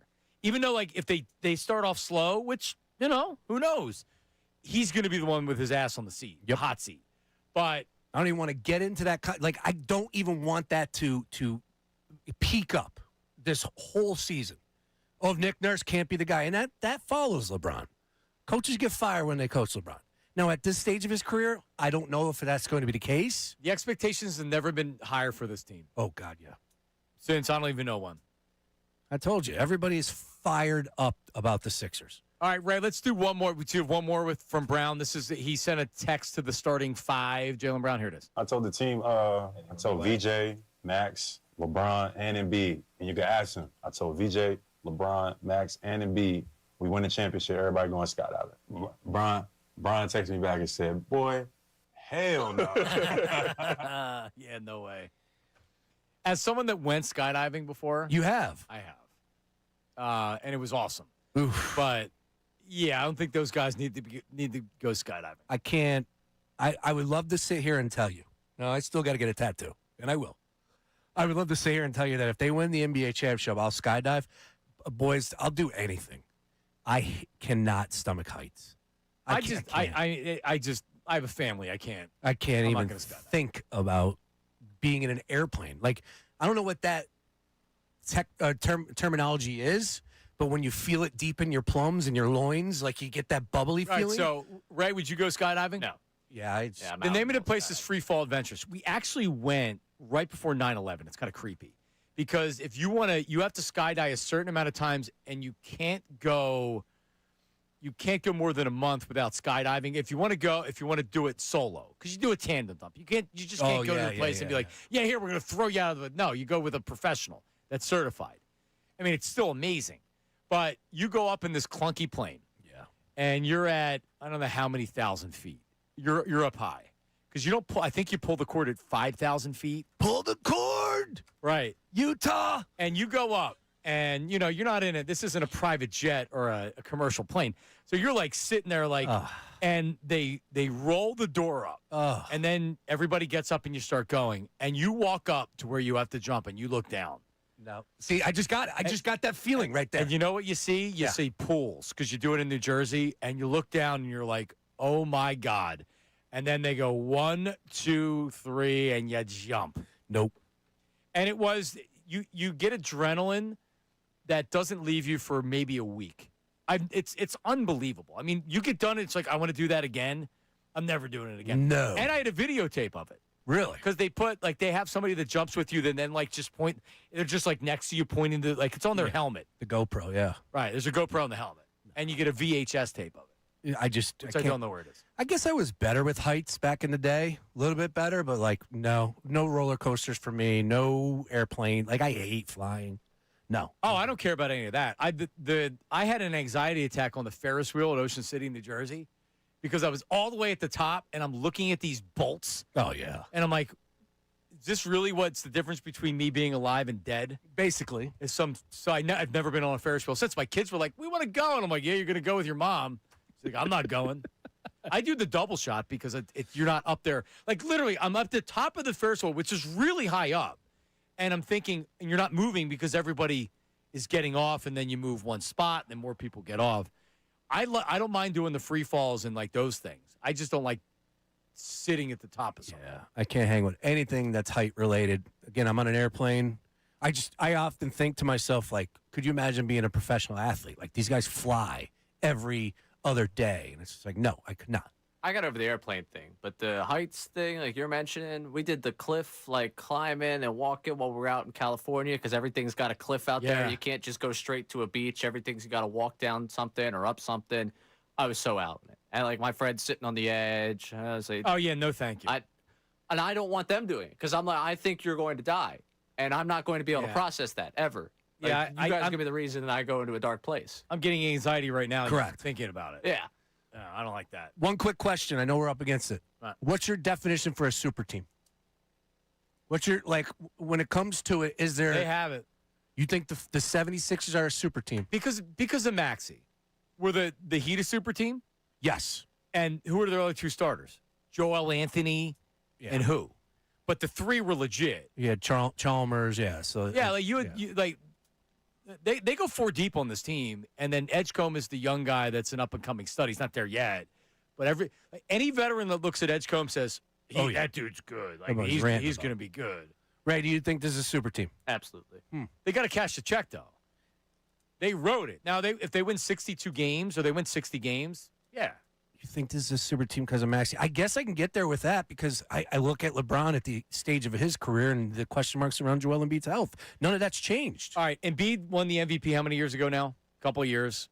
Everybody still acknowledges the talent. LeBron's LeBron. Jaylen Brown is an NBA Finals MVP, and he averaged nearly 30 last year. Maxey's a second-team All-NBA. Yep. That's a super team. It's hard to argue. And they're in Philadelphia. But they have no winning background. That's like, this is all new. It's all coming together. The organization. Like, you're bringing in a guy that's won 4 titles and a guy that was a Finals MVP. Those guys have winning backgrounds. No, it's just about the guys that have worn this uniform before. But they're like they haven't played together, I think is what. Correct. That's what I meant. So do you have to be stamped one by winning? I just think that needs to matter in the equation rather than just like, hey, we're putting these pieces together and now automatically you are a super team. So think about it. What's the team that is put together in a year that wins that year? Typically, it's a team that builds and then, I don't know the answer to this. It's a team that's built and then they take the loss. Like the Knicks. The Knicks looked like they were going to make the finals and they lost. Then the next year they actually, did they lose in the conference finals or the semis? And it was a disappointing end. And then they win this year. So you had some disappointment and then you won. It's kind of like the Rams. At some point, the Rams are going to win a Super Bowl with this core. Yes. Because we have, were you a Parking Wars fan, the show? Oh, God, yeah. Loved it. What about Storage Wars? Yeah, I know you were a fan of Storage Wars. Parking Wars, First couple years. I thought it was going to be featured eventually. How many times I've been booted? I kind of felt like I was featured just watching it. Well, I've experienced the same nonsense. Those people. What about Shipping Wars? I like Shipping Wars. Yeah. No, I don't know anything about Shipping Wars. We have Airport Wars.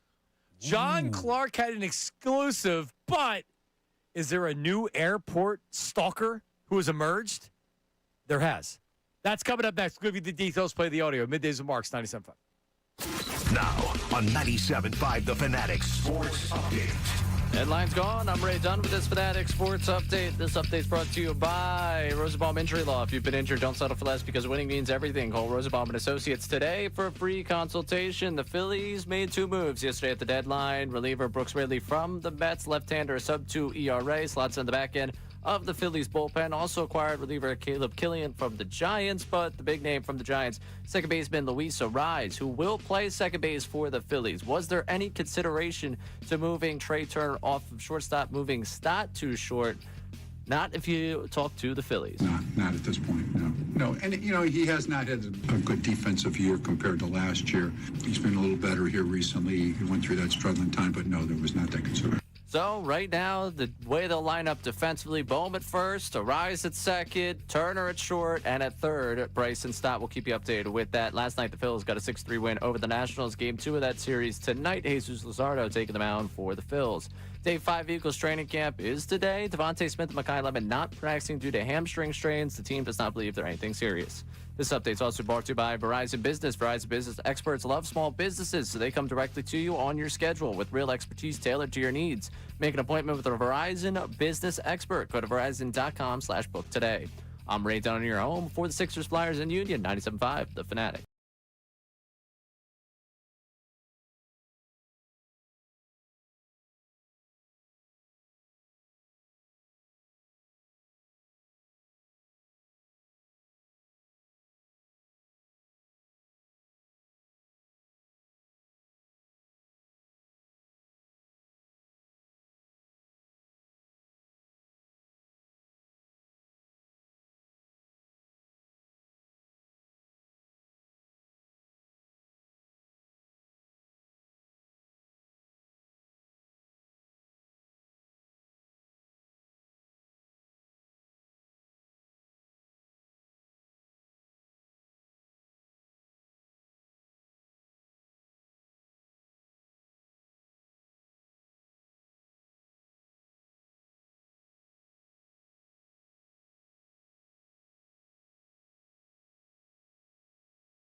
Ray Dunn coming up. We'll see if Bill Colarulo wants to issue an apology, not to Bryce Harper, because I don't think he's going to do it. Even though Todd Zalecki had said he's not sure the trade happens for Arise if Harper doesn't speak up and isn't aggressive in saying, hey, I will move to the outfield. But because yesterday, and it potentially was taken out of context a little bit, but like yesterday, we were kind of going nuts because it did feel like that Trey Turner didn't move off of shortstop because he didn't want to move off the shortstop. Common sense would tell you that's the easiest move to make. Now they change everything else instead. But Bill had said, who does Trey Turner think he is?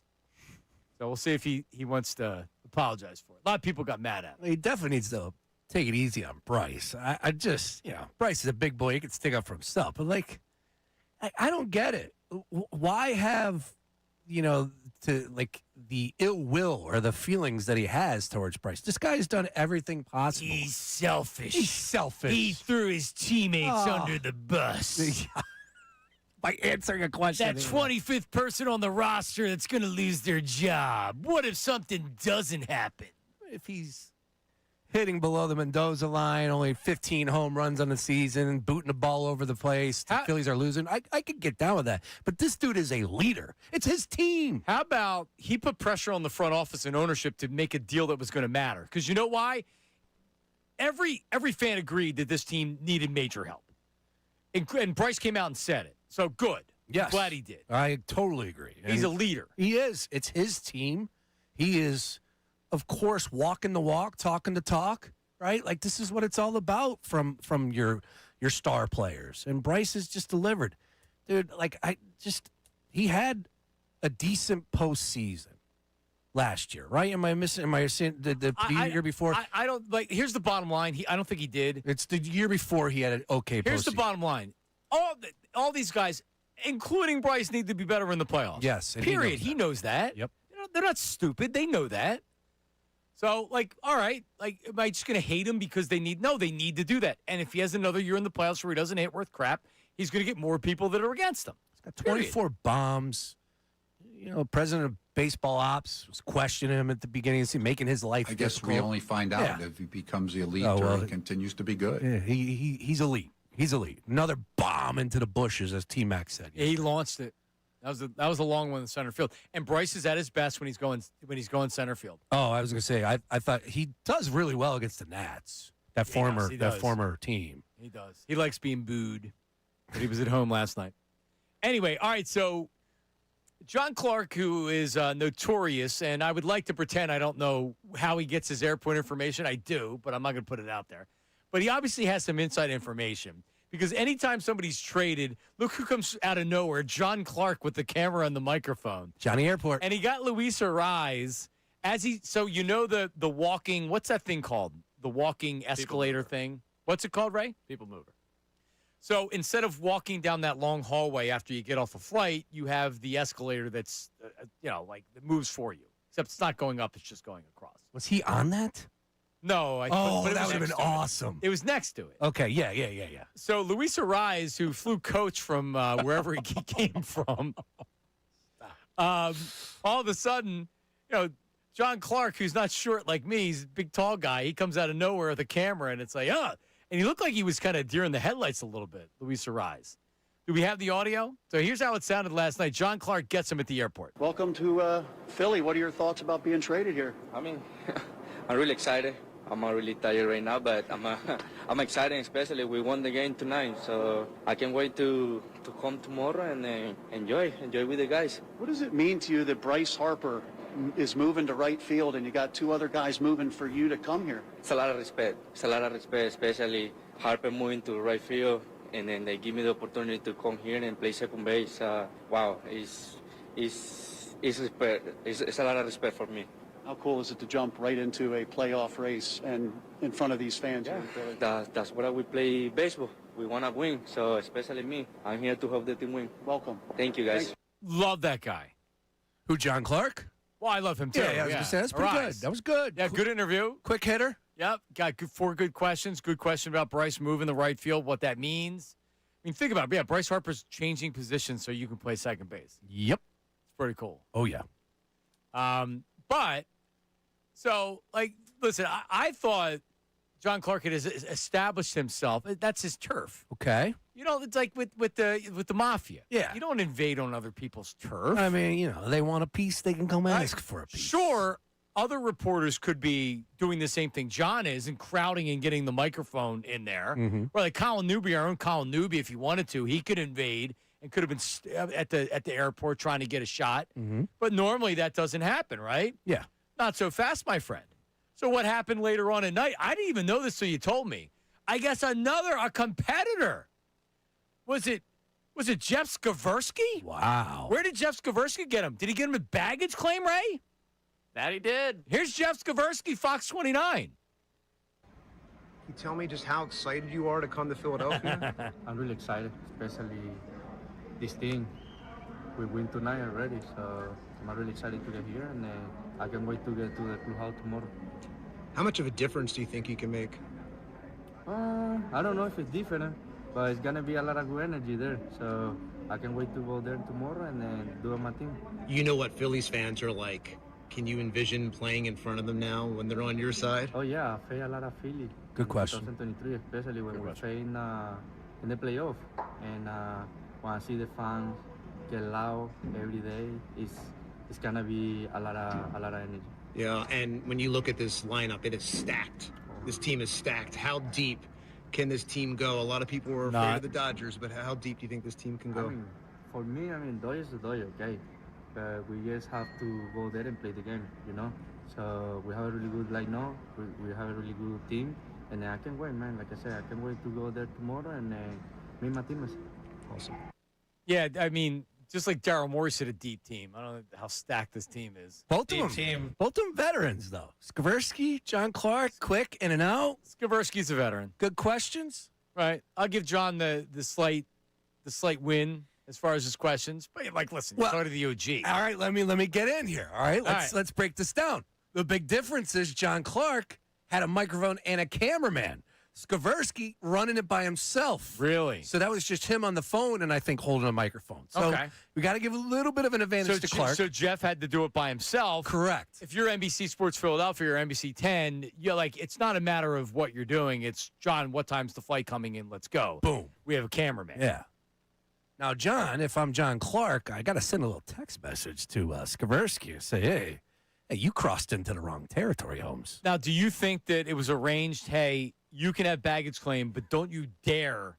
Because that John always gets him in the same spot. Yeah, he's like jumps out from behind a tree. This is family business here, all right? They don't call me Johnny Airport for nothing here. Now Jeff and John used to be like they were always cool. Yeah. I don't want to call them running buddies, but you know, like they were friends back in the day. You want to come into the backyard? There's a tax, all right? Just saying. What would the tax be for Clark? It's funny. Oh, wait a second. Skversky was at his bachelor party. Yes. They're boys. Yeah, they're boys. So what type of arrangement has been set up here? There was an arrangement. That's what I'm saying. He got him at baggage claim because John already got his interview. Now Jeff gets his stuff. Yes. This was they were obviously in cahoots. This was racketeering at its finest when it comes to. But I think it could have been like, hey, they both learned of the information, and maybe Skversky did not want to step on his toes, show a little respect to the block. Well, you should. And no, I'm going to push back on that. All right. Johnny Sunshine has not been existing at the airport in the last couple months. He's been a busy man. Yeah, but he got married. Tell me the last athlete that he got at the airport. No, I know, but who's the last athlete that you could have gotten at the airport? Oh, he got Luis Ariz. Like, okay. He was dying to get Derek Hill's flight information. No. So believe me, Jaylen Brown may not be flying commercial, so you may not be able to get him at Philadelphia International Airport. Where's the LeBron flight? When guys are traded, it's like, okay, you're on the next flight. Boom, you're gone.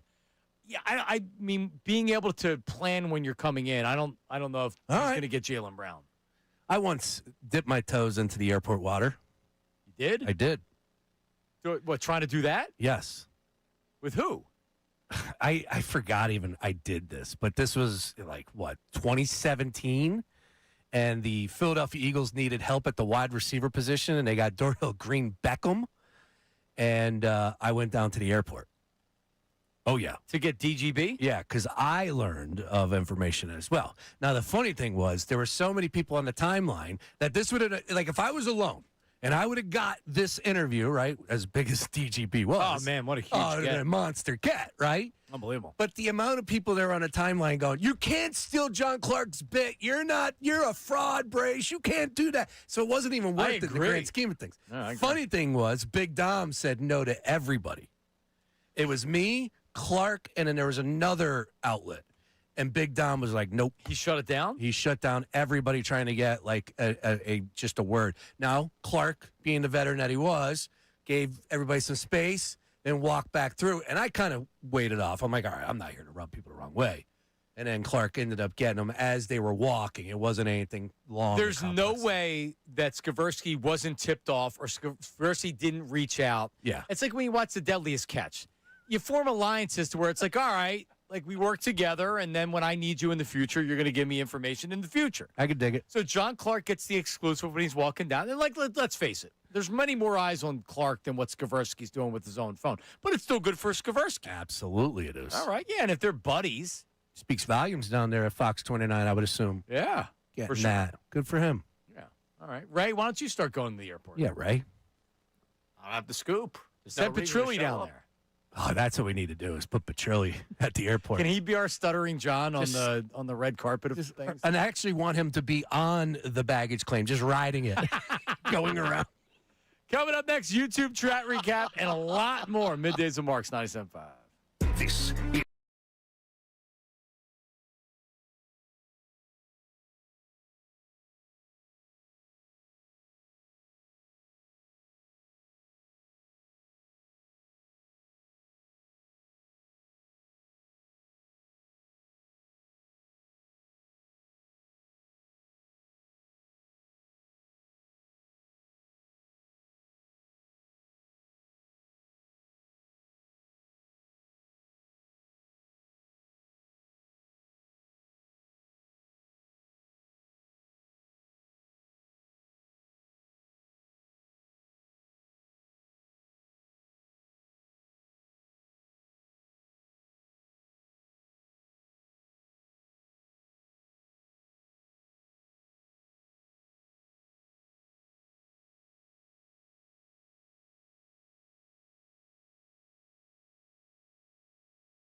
decades. Whoa! Like if he doesn't do it, then I'm disappointed.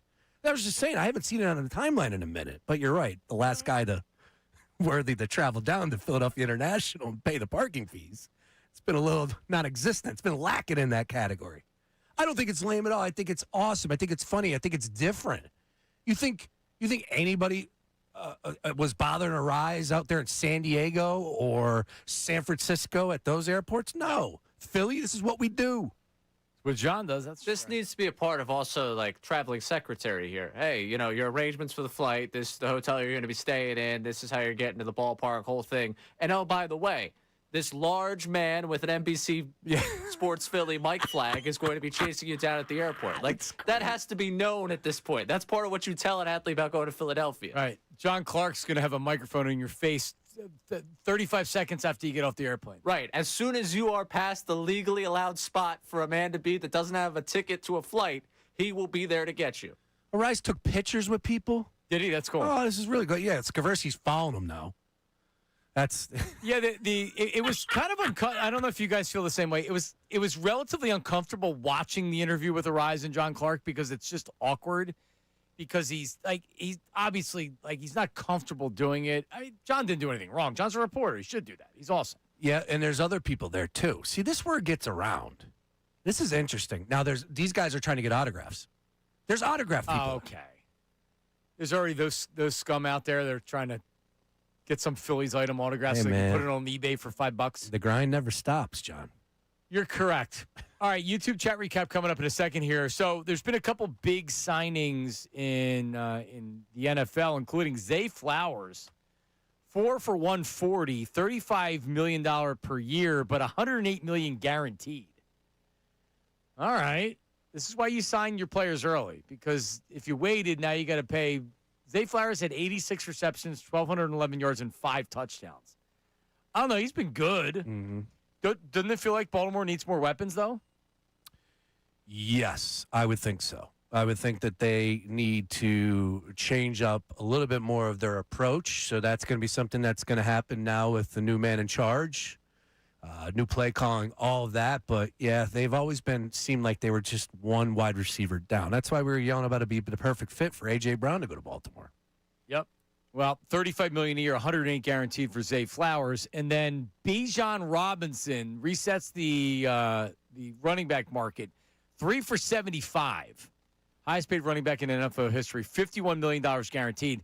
So look at the difference between the two positions. Running back, he gets $51 guaranteed.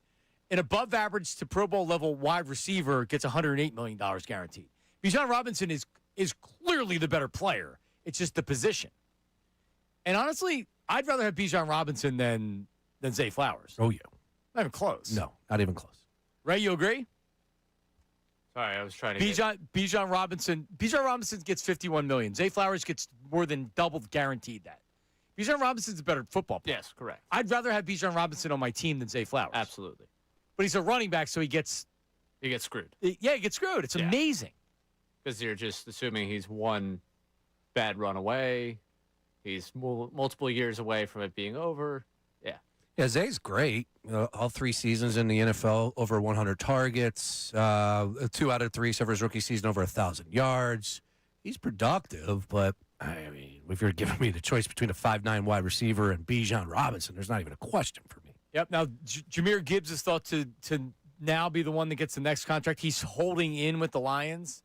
Smart. And if Bijan Robinson's not the best running back in the league, Gibbs is. Correct. So he's going to get paid. The Lions would be crazy not to pay him. Dude's a game changer. Although Saquon might have something to say about that. Just saying, I was a part of the movement of Bijan or bust. Now, they got Jalen Carter that year, so I'm great with it.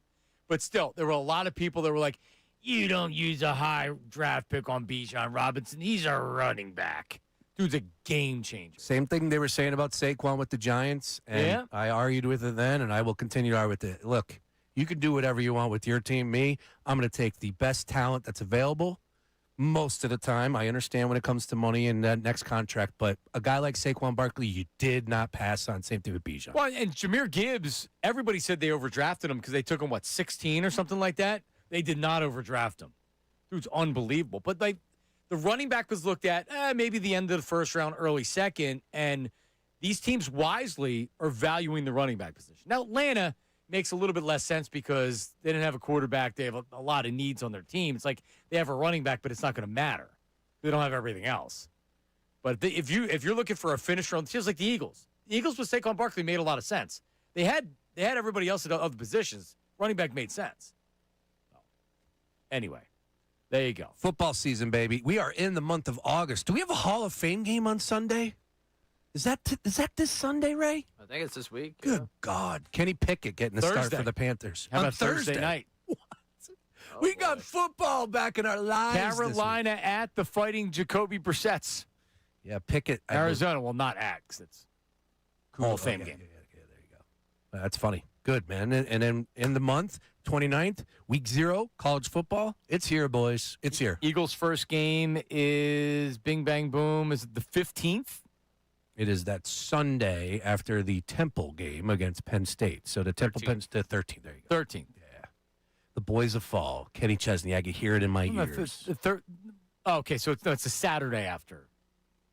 It's Saturday the 15th. Oh, man. Unless ESPN.com's wrong. Oh, you're talking preseason. Yeah, 15th. Yeah. Oh, sorry. Yeah. I just hit. Yeah. All right, there you go. No one's playing in preseason. Let's get to the YouTube chat recap. What do we got? It's time for the YouTube chat recap. How about filling us in? Let me tell you something else, man. Watch us live on YouTube every single weekday. I can't lie. Let me tell you something. It's the Middays with Marks YouTube chat recap. Giddy up. When I think of Ray Dunn, I think of DJ Jazzy Jeff.